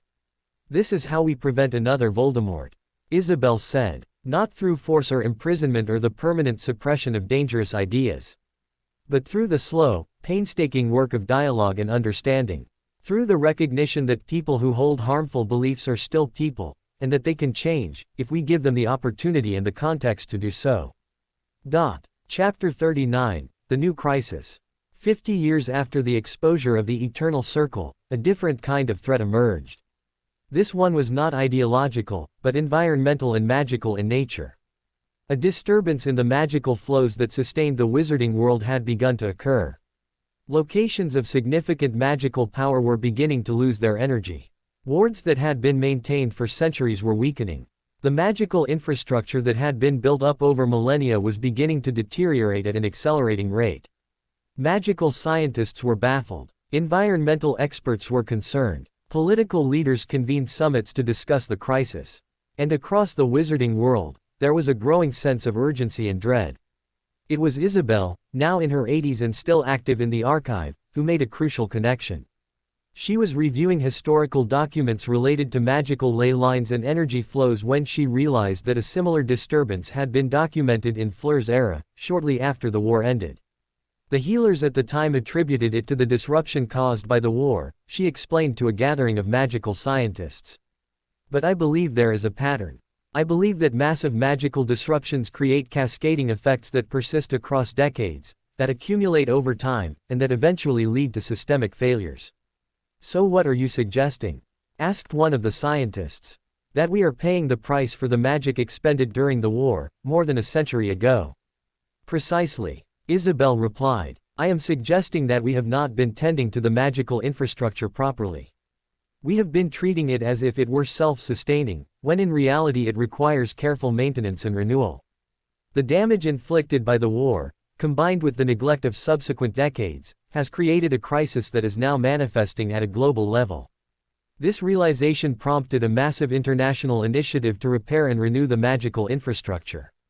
Resources were mobilized. Young wizards and witches were trained in the ancient magic necessary to restore ley lines and strengthen wards. The work was difficult and dangerous, and it demanded sacrifice from those who undertook it. But it was necessary. And through the collective effort of the international wizarding community, the crisis was gradually brought under control. Chapter 40, The Eternal Legacy. 150 years after the war ended, Isabel Potter stood in the archive she had devoted her life to maintaining, surrounded by the letters and documents and artifacts that had documented the extraordinary love story of her great-great-grandparents. She was 95 years old now, nearing the end of her own life, and she found herself thinking about legacies and what it meant for a life to truly matter. The movement toward pure blood supremacy had not been entirely eliminated, but it had been reduced to fringe status. The international wizarding community had developed better mechanisms for identifying and containing hatred. The ideologies that had animated Voldemort, while still present, no longer posed an existential threat to the world. The magical infrastructure had been restored and maintained through careful stewardship and international cooperation. The crisis of declining magical flows had been addressed through the understanding that magic was not infinite, but required tending, required respect, required a commitment to using it wisely and sustainably. And through all of this, through all the crises and challenges and changes that had marked the past century and a half, the story of Harry and Fleur had remained constant.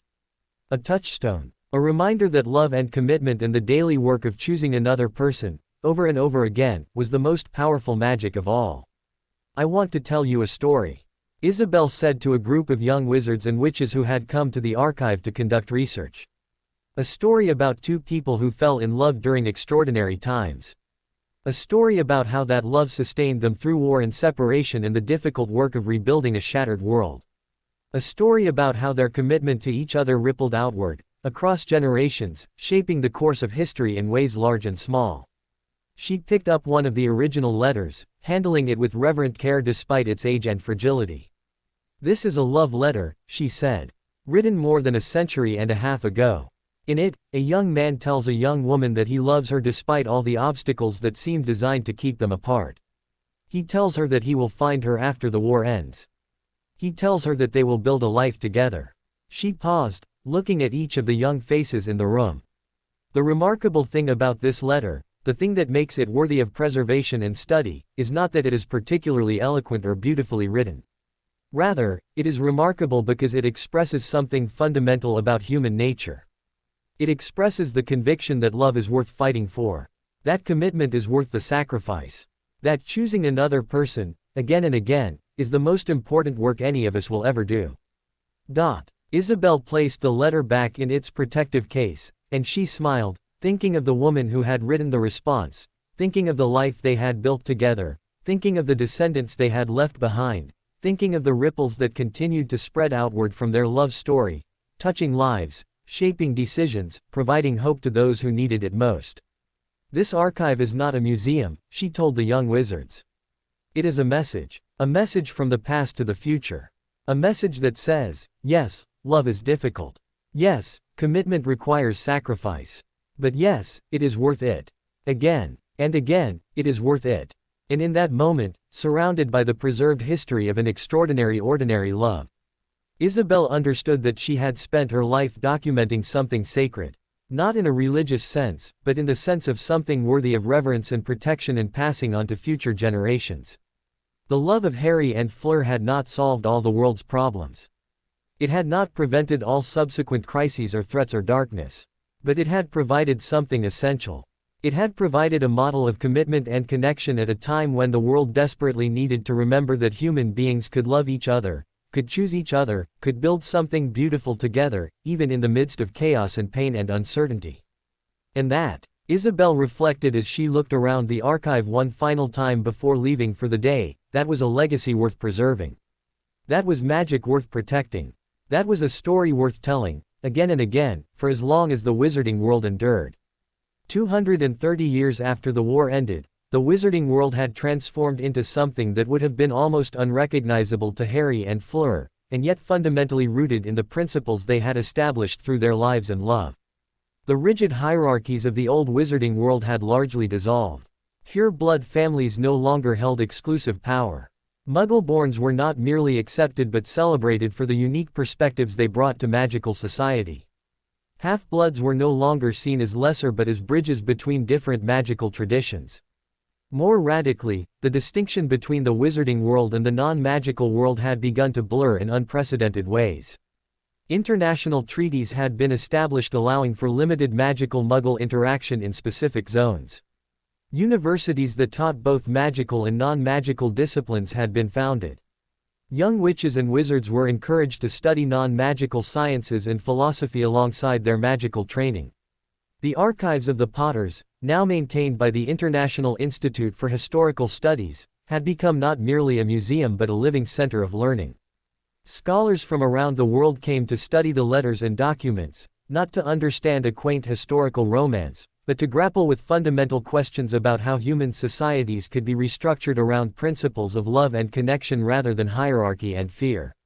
In this new era, a young scholar named Kai was conducting research that would eventually reshape how the wizarding world understood its own history and future. Kai was 28 years old, descended equally from both the magical and non-magical worlds. His mother was a healer who had studied both magical and Muggle medicine. His father was a Muggle physicist who had been granted special permission to study in the wizarding world. Kai himself represented a new kind of person entirely, someone for whom the distinction between magical and non-magical was almost meaningless. He was studying the original letters exchanged between Harry and Fleur, attempting to understand how two people from vastly different circumstances had managed to navigate a relationship across impossible distances. His goal was to develop a theoretical framework for understanding how love and commitment could serve as organizing principles for entire societies, not just individual relationships. The letters suggest, he explained to his research supervisor, that Harry and Fleur understood something fundamental about human bonding. They understood that genuine connection requires vulnerability, requires the willingness to be known completely by another person, requires the commitment to show up even when it would be easier to abandon the relationship. But how does that scale to societies? His supervisor asked. How does intimate personal connection inform large-scale social organization? That is precisely what I am attempting to determine. Kai replied. Chapter 42, The Crisis of Connection. Despite the progress that had been made in the 2 centuries since the original war, a new crisis was emerging in the wizarding world. It was not a crisis born of hatred or ideology or the desire for power, but a crisis born of its opposite. In an attempt to prevent the emergence of charismatic leaders who might exploit personal connection for dark purposes, the international wizarding community had gradually developed policies that discouraged intense personal attachments. There was an emphasis on rational decision-making, on detachment, on the primacy of collective good over individual relationship. The irony was not lost on scholars like Kai. In attempting to prevent another Voldemort by discouraging intense emotion, the wizarding world had inadvertently created conditions that made people vulnerable to a different kind of darkness. A darkness born of isolation, of the loss of meaning that came from profound personal connection, of the erosion of the sense that individual lives mattered. Suicide rates had begun to rise. Rates of depression and anxiety had increased significantly. Young wizards and witches reported feeling disconnected from meaning and purpose. There was a sense of existential emptiness that no amount of material comfort or magical advancement could address. We have become afraid of love. Kai wrote in his research notes. We have become afraid of the intensity and vulnerability that genuine connection requires. In doing so, we have lost touch with the very thing that makes life worth living. He decided to investigate this crisis more directly. He began traveling to different regions of the wizarding world, conducting interviews with young people who were struggling with depression and disconnection, attempting to understand the roots of their despair. What he discovered was that many of them had read the letters of Harry and Fleur. Many of them had been inspired by the couple's commitment to each other. Many of them had attempted to build relationships based on that model of intense personal connection, and had been discouraged from doing so by social structures and institutional policies that explicitly discouraged such attachments. We are telling people to be like Harry and Fleur, Kai explained in a report to the International Institute, while simultaneously creating systems that make it nearly impossible to actually embody the kind of love that they demonstrated. This contradiction is destroying us. Chapter 43, The Turning Point. Kai's research sparked a significant controversy within the wizarding world. On one side were those who argued that the policies discouraging intense personal connection were necessary, that they protected people from the kind of obsessive relationships that had historically led to abuse and destruction. On the other side were those who argued that Kai was correct, that the pendulum had swung too far toward isolation and detachment, that the solution to the problem of love being exploited for evil purposes was not to eliminate love, but to teach people how to love wisely and well. The debate raged in academic journals and policy forums and family dinner tables. Councils convened to discuss how to reform the systems that had been developed to prevent the emergence of another Dark Lord. In the end, it was a simple act that changed the trajectory of the discussion. At a gathering of international wizarding leaders, Kai presented letters from young people who had read Harry and Fleur's correspondence and had been inspired to risk everything for love. Some of these relationships had failed. Some had ended in heartbreak. But all of them had been meaningful, had mattered, had given people a sense of purpose and connection that nothing else could provide. We are choosing safety over meaning, Kai said, presenting the letters to the council. We are choosing the absence of pain over the presence of joy. But that is not a choice that leads to flourishing. That is a choice that leads to a slow erosion of everything that makes life worth living. The council voted to begin reforming the policies that discouraged personal connection. Schools were encouraged to teach not just the dangers of obsessive relationships, but also the beauty of genuine commitment. Young people were given explicit permission to pursue intense personal relationships. The cultural emphasis shifted from detachment and isolation to connection and commitment, provided those connections were built on principles of mutual respect and equality. The change in policy was not instantaneous in its effects, but over the course of years, suicide rates began to decline. Rates of depression stabilized. Young people reported feeling a greater sense of meaning and purpose. And at the center of this transformation was the continued relevance of Harry and Fleur's love story.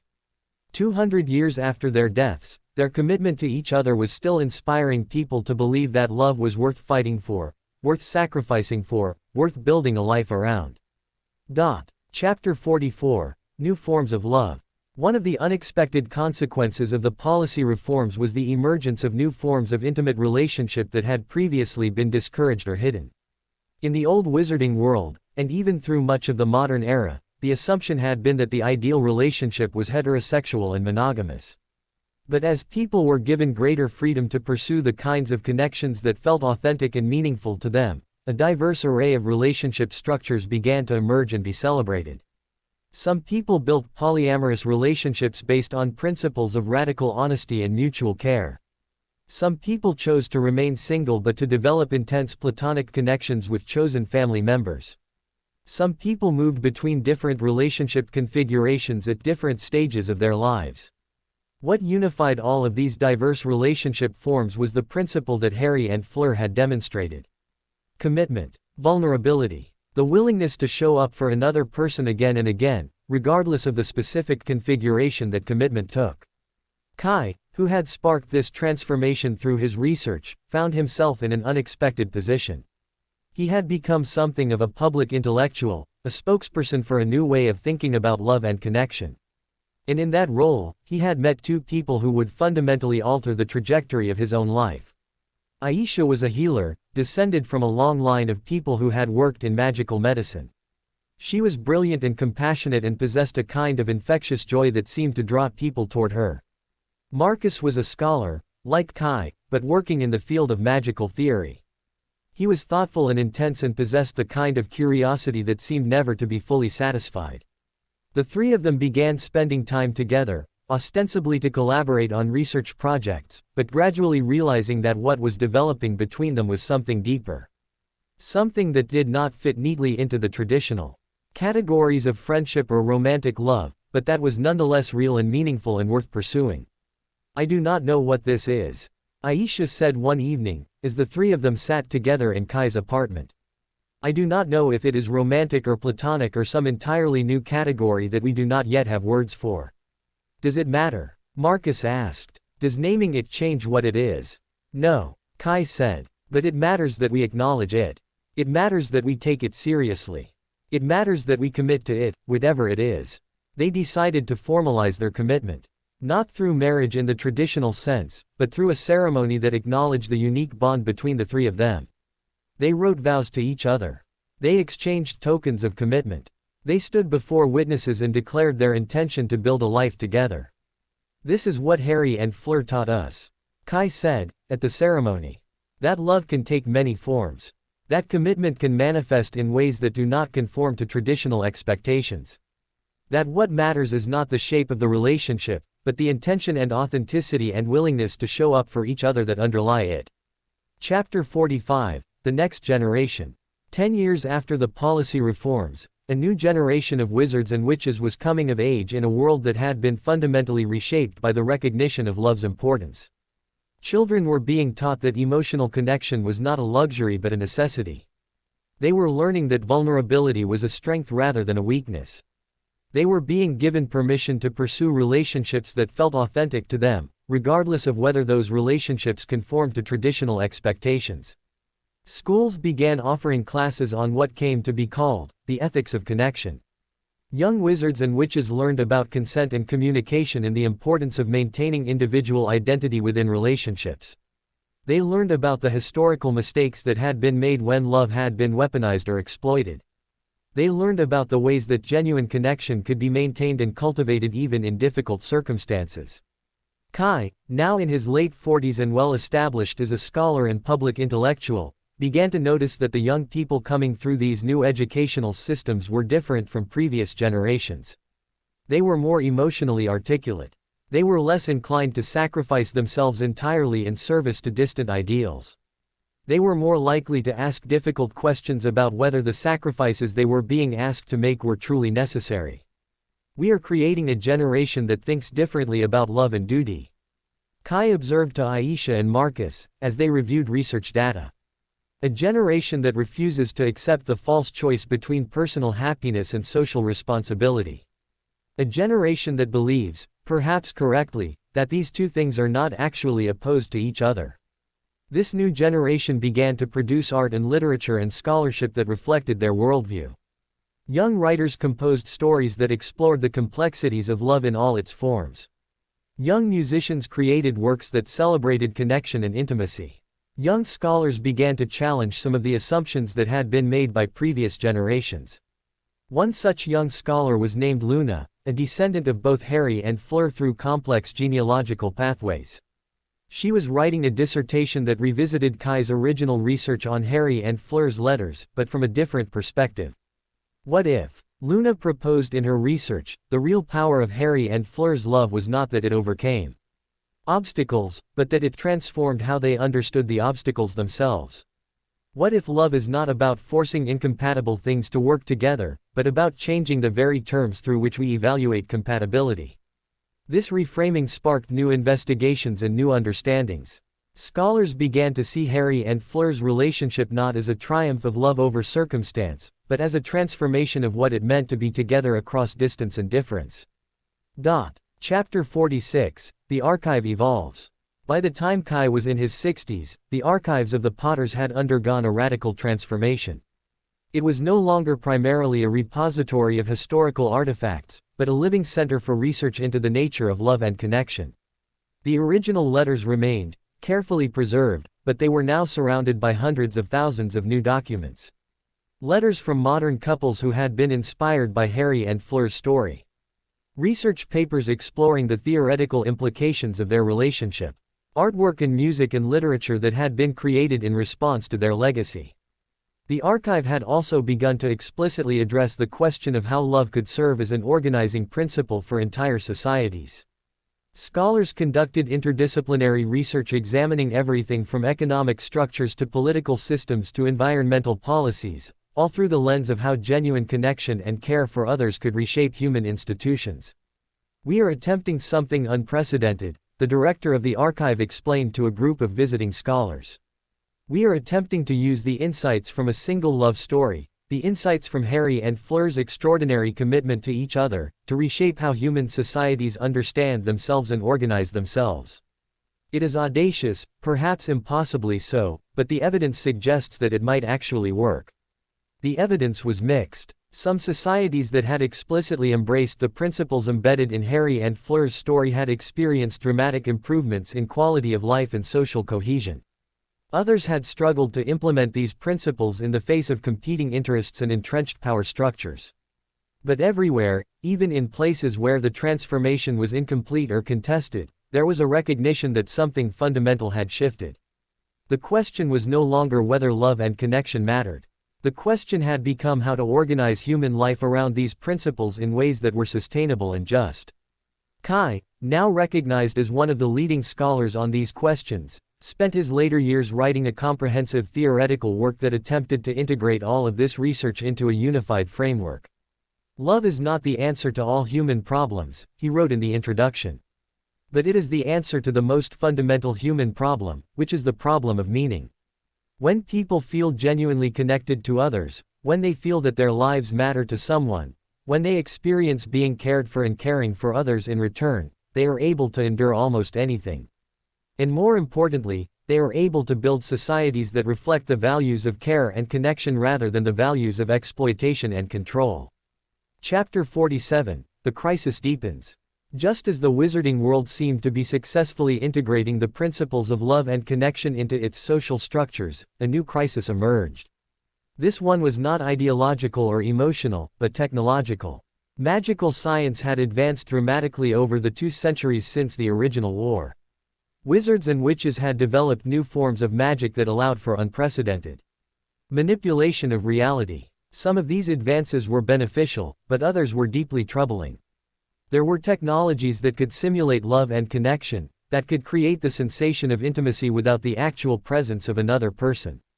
There were systems that could automate emotional labor, that could respond to people's needs without requiring another human being to show up and be vulnerable. As these technologies proliferated, a troubling trend emerged. Young people began to prefer these simulated connections to the messy, difficult, uncertain reality of genuine human relationship. They spent hours in magical spaces that provided the feeling of connection without the risk of rejection or heartbreak. They outsourced their emotional needs to magical systems that could never disappoint them because they had been programmed to provide exactly what was desired. "We are repeating a mistake," Kai said, now in his 80s and increasingly concerned about the direction the wizarding world was taking. "We have swung from one extreme of discouraging connection to another extreme of allowing artificial substitutes for genuine connection. We have forgotten the most important lesson that Harry and Fleur taught us, which is that real love requires presence. Real connection requires showing up for another person in their full complexity and unpredictability." A movement emerged to regulate these technologies, to ensure that they did not replace genuine human connection. But there was significant resistance from those who argued that people should have the right to pursue whatever forms of connection felt satisfying to them, whether those forms were real or simulated. The debate raged for years, and during this time, Kai worked with a new generation of scholars to articulate what was at stake. They argued that the choice between real and simulated connection was not simply a personal preference, but a choice about what kind of society and what kind of humanity the wizarding world wanted to cultivate. "If we allow love to be replaced by its simulation," Kai wrote, in what would be one of his final major works, "we are not simply making a personal choice about our own relationships. We are reshaping what it means to be human. We are suggesting that vulnerability is optional, that genuine connection is less important than comfort, that the risk of heartbreak is worth avoiding at the cost of meaning itself." Harry and Fleur understood that meaning comes precisely from the willingness to take that risk. Chapter 48, The Reckoning. As Kai approached the end of his life, the wizarding world began to reckon seriously with the questions he had raised about artificial connection and genuine love. Societies began to see the consequences of allowing simulated connection to replace real relationship. Rates of loneliness and despair began to rise again, despite people spending hours in magical spaces designed to make them feel connected. Suicide rates increased among the young people who had grown up with these technologies. Communities began to fracture as people withdrew into individualized magical experiences rather than showing up for each other in person. "We have created a world in which people can have all the sensation of connection without any of the actual connection," one concerned scholar noted. "And in doing so, we have created a world of unprecedented isolation." The backlash against these technologies was swift and severe. There were calls for their prohibition. Governments began restricting access to simulated connection systems. Schools began to emphasize face-to-face interaction and genuine human relationship. But Kai, in one of his final public appearances, urged caution against simply banning the technologies entirely. "The technologies themselves are not the problem," he explained. "The problem is the assumption that they can replace genuine connection. The solution is not to eliminate them, but to understand their proper place in our lives. They can be tools for enhancement, not replacements. They can help us maintain connection across distance, but they cannot substitute for the presence of actual human beings who show up for each other in their full complexity." This nuanced approach gradually became the consensus position. Simulated connection technologies were permitted to continue, but with strict regulations ensuring that they could not replace genuine human relationship. Schools mandated in-person interaction. Workplaces were required to maintain human presence. Communities developed practices and rituals that reinforced genuine connection. And throughout this process, the letters of Harry and Fleur remained central to the discussion. Their commitment to each other across distance and through difficulty became the standard against which all other commitments were measured. The remarkable thing about their relationship, scholars noted, is that they never let distance or difficulty substitute for genuine presence. Even when they could not be together, they remained committed to eventual reunion. They used their separation as motivation for action, not as justification for replacing real connection with simulated alternatives. Chapter 49, The Legacy Endures. When Kai died at the age of 98, the wizarding world mourned not just a scholar, but a prophet. He had articulated something that each generation needed to hear, which was that love and connection, in their real and imperfect forms, were the most important things. That meaning and purpose came from showing up for other people, not from comfort or safety or the absence of risk. His final work, published posthumously, became the definitive theoretical framework for understanding how societies could be organized around principles of love and connection. Universities around the world adopted it as required reading. Policy makers referenced it when justifying decisions about technology regulation and community organization. But perhaps more importantly, his work reinvigorated interest in the original letters of Harry and Fleur.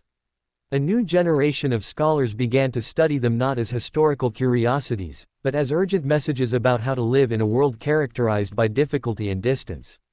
Young couples seeking guidance about their relationships turned to these letters. Activists struggling with how to build movements based on genuine care rather than ideology cited these letters. Teachers attempting to help students understand what commitment meant used these letters as primary text. 250 years after they first fell in love, one contemporary scholar wrote, Harry and Fleur's letters remain relevant. Not because the specific circumstances of their lives mirror our own, but because they illuminated something fundamental about human nature. They showed us that love is not a feeling that fades over time, but a choice that must be made again and again. They showed us that commitment is not a destination, but a journey. They showed us that the most powerful magic, the most important work, the most valuable contribution any of us can make to the world, is the simple act of showing up for another person. Chapter 50, Full Circle. 300 years after the war ended, a new archives was built on the grounds of Hogwarts School of Witchcraft and Wizardry. It was designed not just to preserve the history of Harry and Fleur, but to be a living center for the practice of genuine human connection. Young wizards and witches came to study not just in the archives themselves, but in the surrounding gardens and spaces that were designed to facilitate real human interaction. They came to read the letters side by side with others. They came to discuss the implications of Harry and Fleur's commitment. They came to learn how to build their own relationships based on principles of presence and vulnerability and care. On the opening day of the new archives, a remarkable gathering took place. Descendants of Harry and Fleur, some separated by multiple centuries of genealogy, came together to celebrate the legacy of their ancestors. Young Harry Potter, a student in his first year at Hogwarts, stood before the original letters and felt a profound connection to the person whose name he carried. He was reading the same words that countless thousands of people had read over the past 3 centuries, and he understood, in the way that each generation understands anew, that love was not a luxury or an indulgence. Love was necessity. Love was the thing that made life worth living. Thank you, he whispered, speaking to the ancestors he had never met but who had shaped everything about the world he inhabited. Thank you for showing us that connection matters. Thank you for refusing to abandon each other. Thank you for the legacy you left us. And in that moment, surrounded by the physical evidence of a love that had endured beyond death, beyond centuries, beyond the changes that had transformed the entire wizarding world, young Harry understood the most important lesson of all. Love was not something that existed in the past, preserved in letters and archives and historical records. Love was something that existed in the present, in the choice that each person made, each day, to show up for the people who mattered to them. It existed in the commitment to remain present despite distance or difficulty. It existed in the willingness to be vulnerable with another person. It existed in the simple act of believing that another person's life mattered, that their presence mattered, that their love was worth fighting for. And that understanding, that simple recognition of love's centrality to human existence, was the greatest legacy that Harry and Fleur could have left. Not monuments or statues or preserved artifacts, but the knowledge that love was possible. That commitment was possible. That building a meaningful life with another person was possible, even in a world that seemed designed to prevent it. 300 years after they first fell in love, Harry and Fleur's message remained the same. And it remained as revolutionary and necessary as it had ever been. 400 years after the original war, the story of Harry and Fleur had transcended history and entered the realm of mythology. Young wizards and witches learned about them in schools not as historical figures, but as archetypal lovers whose story illuminated fundamental truths about human nature and connection. But in the year that marked 4 centuries since the war, something unexpected happened. Archaeological teams exploring abandoned magical sites in what had once been Eastern Europe discovered something remarkable. They found a sealed chamber containing letters, documents, artifacts that had been preserved by ancient magic. And among these discoveries, they found evidence that Harry and Fleur had visited this location together, centuries ago. The discovery sent shockwaves through the magical world. Suddenly, the myth had a material anchor. The legendary lovers who had seemed to exist in a timeless space of historical memory were revealed to have been actual people who had walked actual paths and left actual traces. Dr. Amara Chen, a descendant of Kai and his partners from centuries before, was leading the archaeological team. She was a woman in her 60s who had devoted her life to understanding the material reality of magical history. She stood in the sealed chamber and felt a profound sense of connection to the ancestors she had only known through documents and stories. "Look at this," she said to her team, pointing to a wall where ancient magic had preserved an inscription. The words were in a language that had been dead for centuries, but the translation magic activated automatically upon their discovery. "We were here, Harry and Fleur, in the spring of the year that marks the beginning of reconstruction. We came to this place to remember what we had survived. We came to mark the moment when we chose to begin again. And we left this inscription so that future generations would know that we were real. That our love was real. That the choice to build a life together, even after everything had been broken, was possible." Amara felt tears on her cheeks. For 4 centuries, scholars had debated whether the letters and stories about Harry and Fleur were literally true or whether they were a kind of historical fiction, a mythological narrative created to embody certain values and principles. But here, in this sealed chamber, was proof. Physical evidence. The actual presence of the legendary couple had been documented by themselves, and that documentation had been preserved by ancient magic specifically designed to last until the world was ready to find it again. "This changes everything," one of the younger team members said. "No," Amara replied. "It confirms what we already knew. Harry and Fleur were real people. They experienced real love. They made real choices. And the fact that we are discovering this evidence now, 400 years later, suggests that there was a reason. There was something they wanted us to know." Chapter 52, The Hidden Message. Over the following months, Amara's team carefully excavated and studied the contents of the sealed chamber. Beyond the inscription, they found journals written in Harry and Fleur's hands. They found sketches, artifacts, personal items that had been preserved in magical stasis. But most importantly, they found a letter. A single letter addressed to whoever finds this, whenever that may be. It was written in a careful hand, and it seemed to have been composed when Harry and Fleur were quite old, near the end of their lives. To the people of the future, the letter began. "We are writing this knowing that we may be long dead by the time it is found. We have sealed this chamber with magic that will only activate when the world is ready, when love and connection have become sufficiently central to your civilization that our story will be understood not as an anomaly, but as a prophecy. We want to tell you something that we could not tell people in our own time. We want to tell you that the greatest magic we ever discovered was not the spells we learned, the battles we fought, or even the love that sustained us through darkness. The greatest magic we discovered was the recognition that love itself is a form of magic. That commitment is a spell we cast, again and again, through our choice to remain present for another person. The world we lived in was broken. It was shaped by hatred and fear and the desire for power at any cost. We did what we could to heal it, but we were limited by the world we inherited. We could only work within the constraints of what we knew and what seemed possible. But you, people of the future, you have the opportunity to do more. You have the opportunity to build a world from scratch, using love and connection as the foundational principles. Not in defiance of reason or strategy or the practical necessities of survival, but integrated with them. A world where love is not opposed to strength, but is itself the strongest force available to you.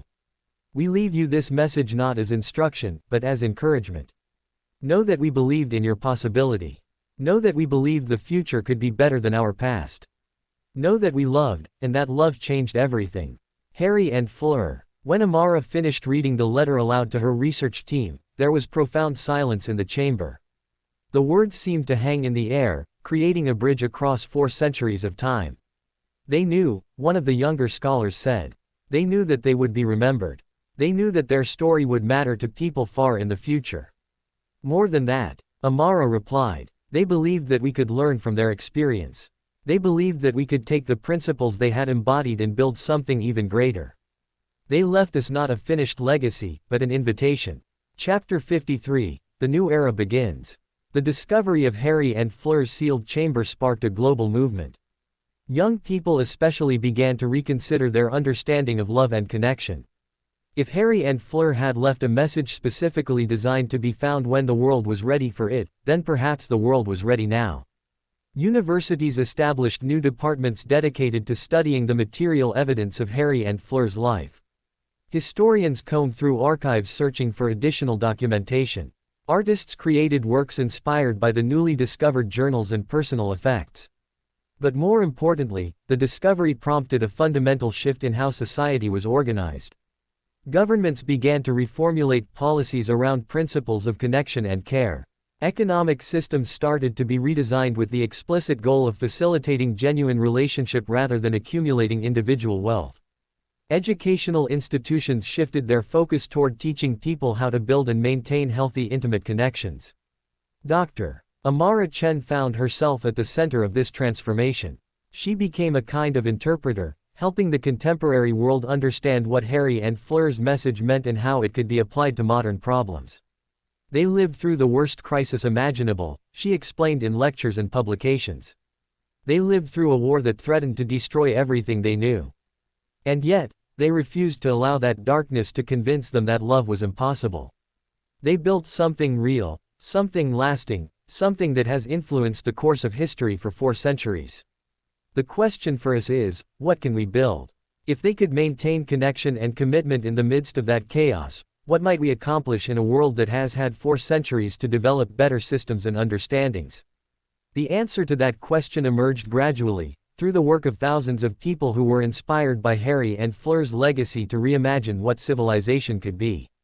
New forms of government emerged, based not on hierarchical power structures but on principles of genuine participatory connection. Communities developed practices and rituals designed to maintain deep bonds between all members. Educational systems were reformed to emphasize emotional intelligence and relational skills alongside traditional academic learning. Most radically, new forms of magic began to emerge. Where previous generations had focused on developing individual power and magical ability, the new generation focused on magic that facilitated connection, spells that enhanced communication across distance, rituals that deepened bonds between people, magical practices that healed the relational wounds that had been inflicted by centuries of warfare and separation. We are learning to think about magic differently, one of the new magical theorists explained. For centuries, we have understood magic as a force to be controlled and directed according to individual will. But Harry and Fleur's life suggests an alternative understanding. What if magic is fundamentally relational? What if the greatest spells are not those that give us power over others, but those that create and sustain connection between us? Chapter 54, The Civilization of Connection. 50 years after the discovery of the sealed chamber, the magical world had been fundamentally transformed.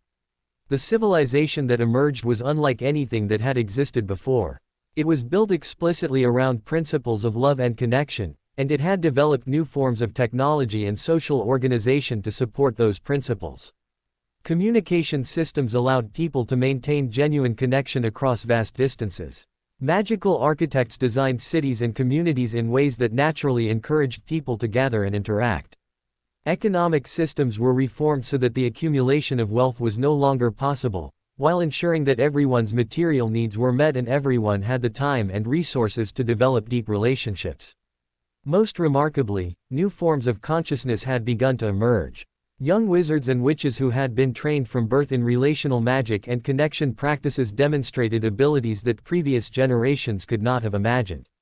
They could sense the emotional states of others across great distances. They could facilitate healing in relationships through magical work.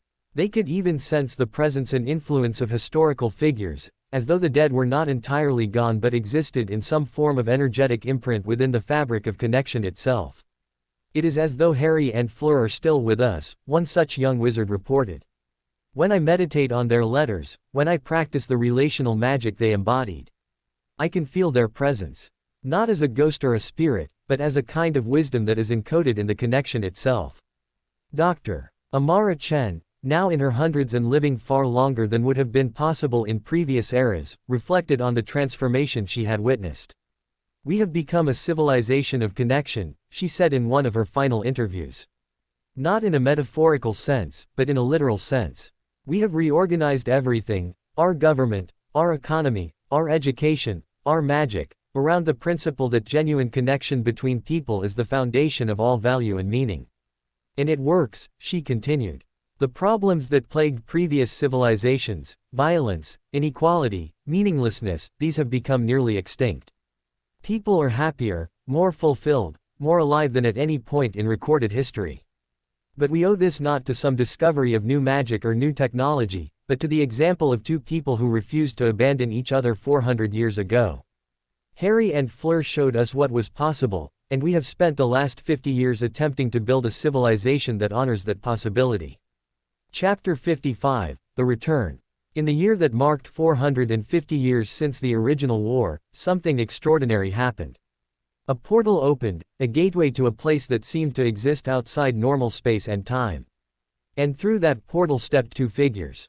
They were recognizable immediately, though they had not aged a day since their disappearance 400 years earlier. It was Harry and Fleur, or rather, something that was unmistakably them, preserved in a state of perfect preservation, as though they had been living in a magical stasis at the moment of their death. The news spread instantaneously through the magical world. The legendary lovers had returned. The myth had become flesh. History had looped back on itself and created a paradox that no magical theory could quite explain. Harry and Fleur were transported to the archives, now a vast complex that covered several city blocks and housed the most important historical and magical knowledge in existence. They were examined by the greatest magical healers and scientists, who confirmed that they were indeed the original Harry and Fleur, brought forward through time by magic that had been cast at the moment of their deaths. "We do not understand how this is possible," they were told by the researchers. "The magic that preserved you and brought you forward transcends our current understanding. We can only hypothesize that it was magic you yourselves set in motion, magic that was designed to activate when the world reached a certain level of development." Harry and Fleur were given time to adjust to the world they found themselves in. They were shown the civilization that had been built on the foundation of their love, the cities and communities organized around connection, the new forms of magic that had emerged from relational principles, the way that their letters and journals had shaped 4.5 centuries of development. Fleur wept when she saw what had been created. "It is more beautiful than I ever imagined possible," she said. "They took the principles we embodied and transformed them into the structure of an entire civilization." Harry was quieter, more contemplative. He walked through the archives, reading the scholarship about his life and Fleur's life, looking at the artifacts and documents that had been preserved. "I do not know if I understand what has happened," he said finally. "I do not know how we are here, or why we have been brought forward. But I know that this," he gestured toward the world around them, "this is what we were working toward. This is the world we hoped might be possible." Chapter 56, The Living Legend. Harry and Fleur did not attempt to reclaim power or authority in the new world. Instead, they became teachers and guides, helping the civilization of connection understand the principles that had animated their own choices and sacrifices. They worked with Dr. Amara Chen to interpret their journals and letters in ways that applied to the contemporary context. They sat in councils and offered their perspective on decisions being made about the future development of magical society. They visited schools and universities and spoke with young people about the nature of love and commitment. But most importantly, they simply lived. They experienced the world they had fought for. They saw their children and grandchildren and great-great-grandchildren, separated by 4 centuries of time, but still recognizable in their features and their values. I never thought, Fleur said to Harry one evening, as they sat in a garden that had been designed to mirror the garden of their home in France, that we would have the opportunity to see the results of our choices. I never thought that we would know, definitively, whether our commitment to each other mattered. It mattered, Harry replied. It mattered so much that they have built an entire civilization around it. The couple became symbols of the new era, not as distant mythological figures, but as living examples of what commitment and love could accomplish. Young people came to speak with them about their own relationships. Scholars sat with them for hours, asking questions about the historical events and personal experiences that had been documented in their letters. And through all of this, Harry and Fleur remained fundamentally unchanged. They were still in love with each other. They still chose each other, day after day, just as they had done for centuries.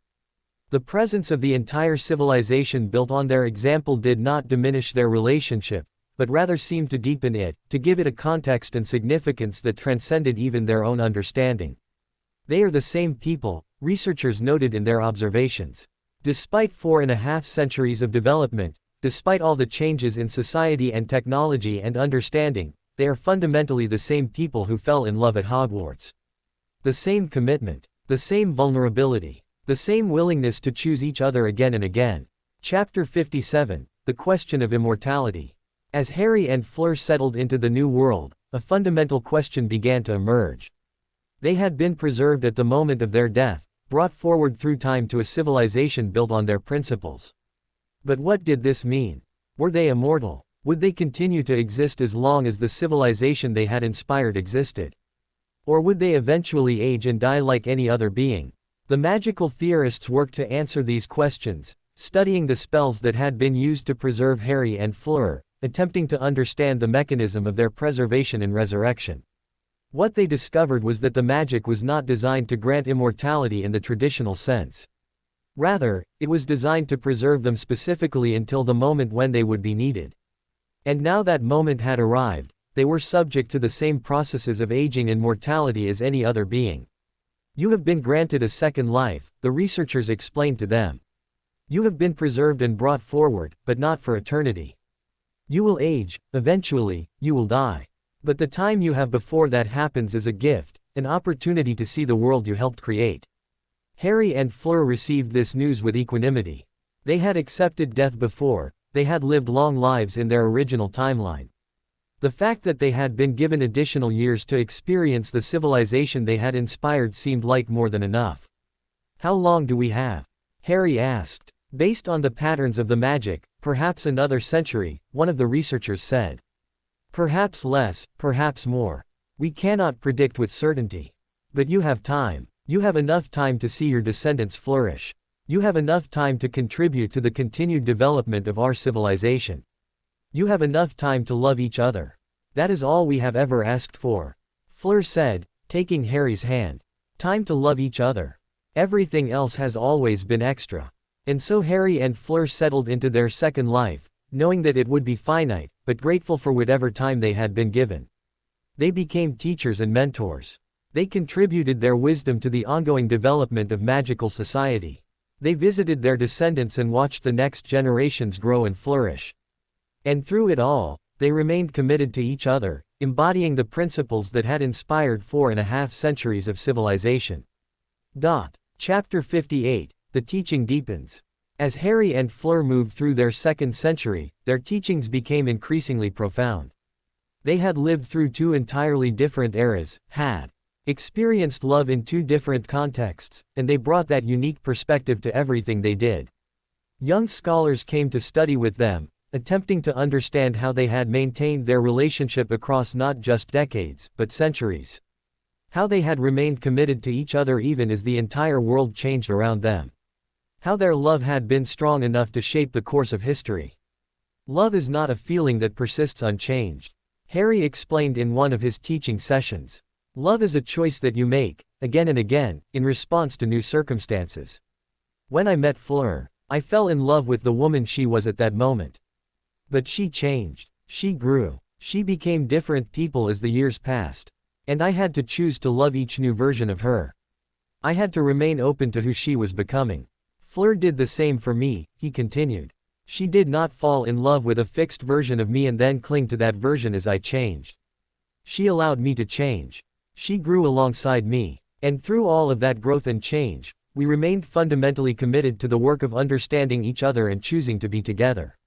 Fleur added her perspective. I have learned something important over the course of this extended existence. Love is not about finding the one perfect person who completes you. That is a fantasy that leads to disappointment and betrayal. Love is about choosing to build something with another person, day after day, knowing that they will disappoint you sometimes, and choosing to remain committed anyway. We have disappointed each other, she said openly. Many times. We have hurt each other. We have had to forgive and be forgiven. But through all of that, we have remained committed to the work of loving each other. And that commitment, that choice to keep showing up, that is what has sustained us across 5 centuries of time. These teachings circulated through the civilization, becoming central to how people understood and practiced love and connection. They were not romantic ideals, but realistic recognitions of what commitment actually required. They offered hope, not through the fantasy of perfect love, but through the understanding that love could persist even through difficulty and disappointment. Chapter 59, The Legacy Transforms Again. As Harry and Fleur approached the end of their 2nd century, the civilization they had inspired began to undergo its own transformation. New generations were being born who had never known a world without the principles of connection and love as foundational to society. They were taking those principles and extending them in new directions.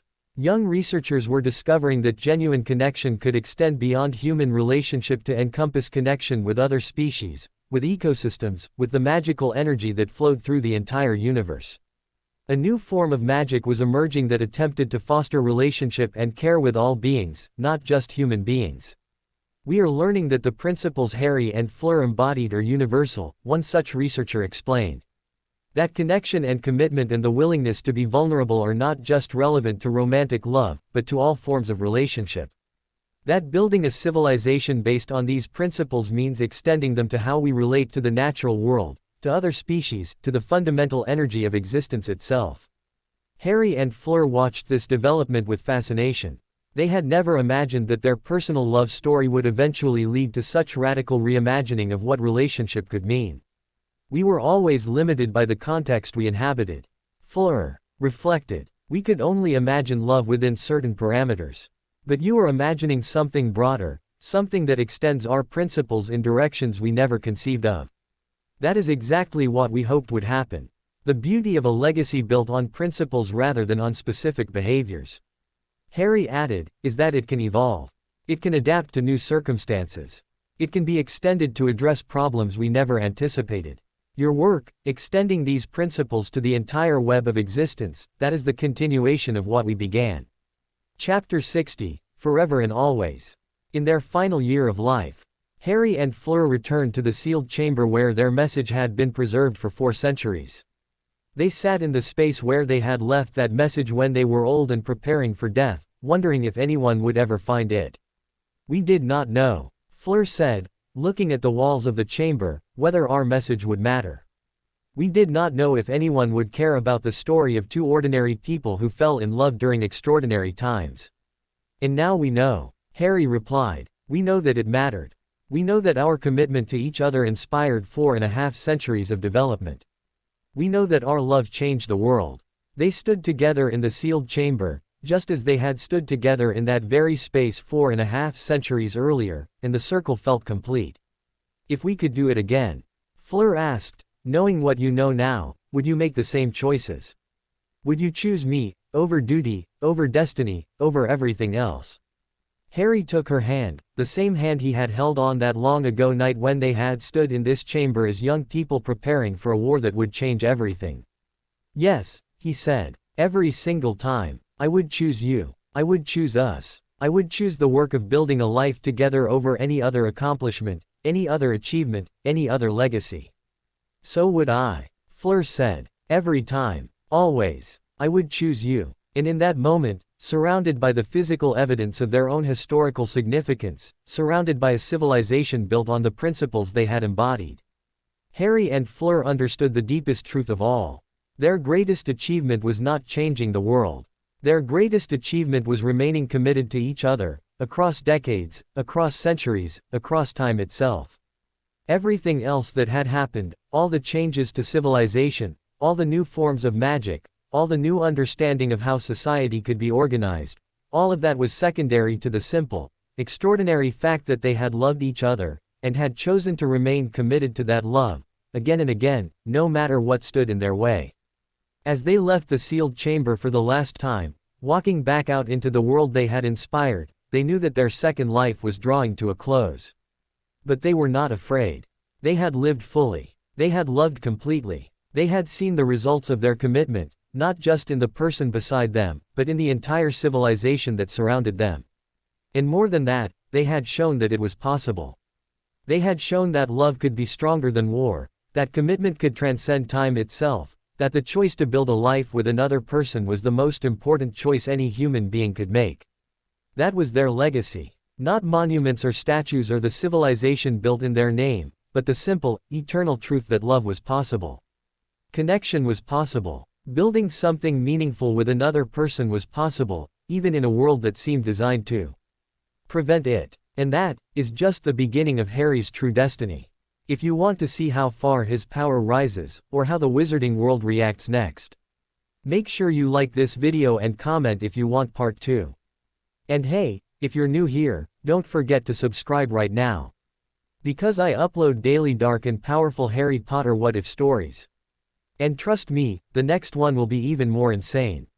This is Harry Fix and I'll see you in the next magical chapter.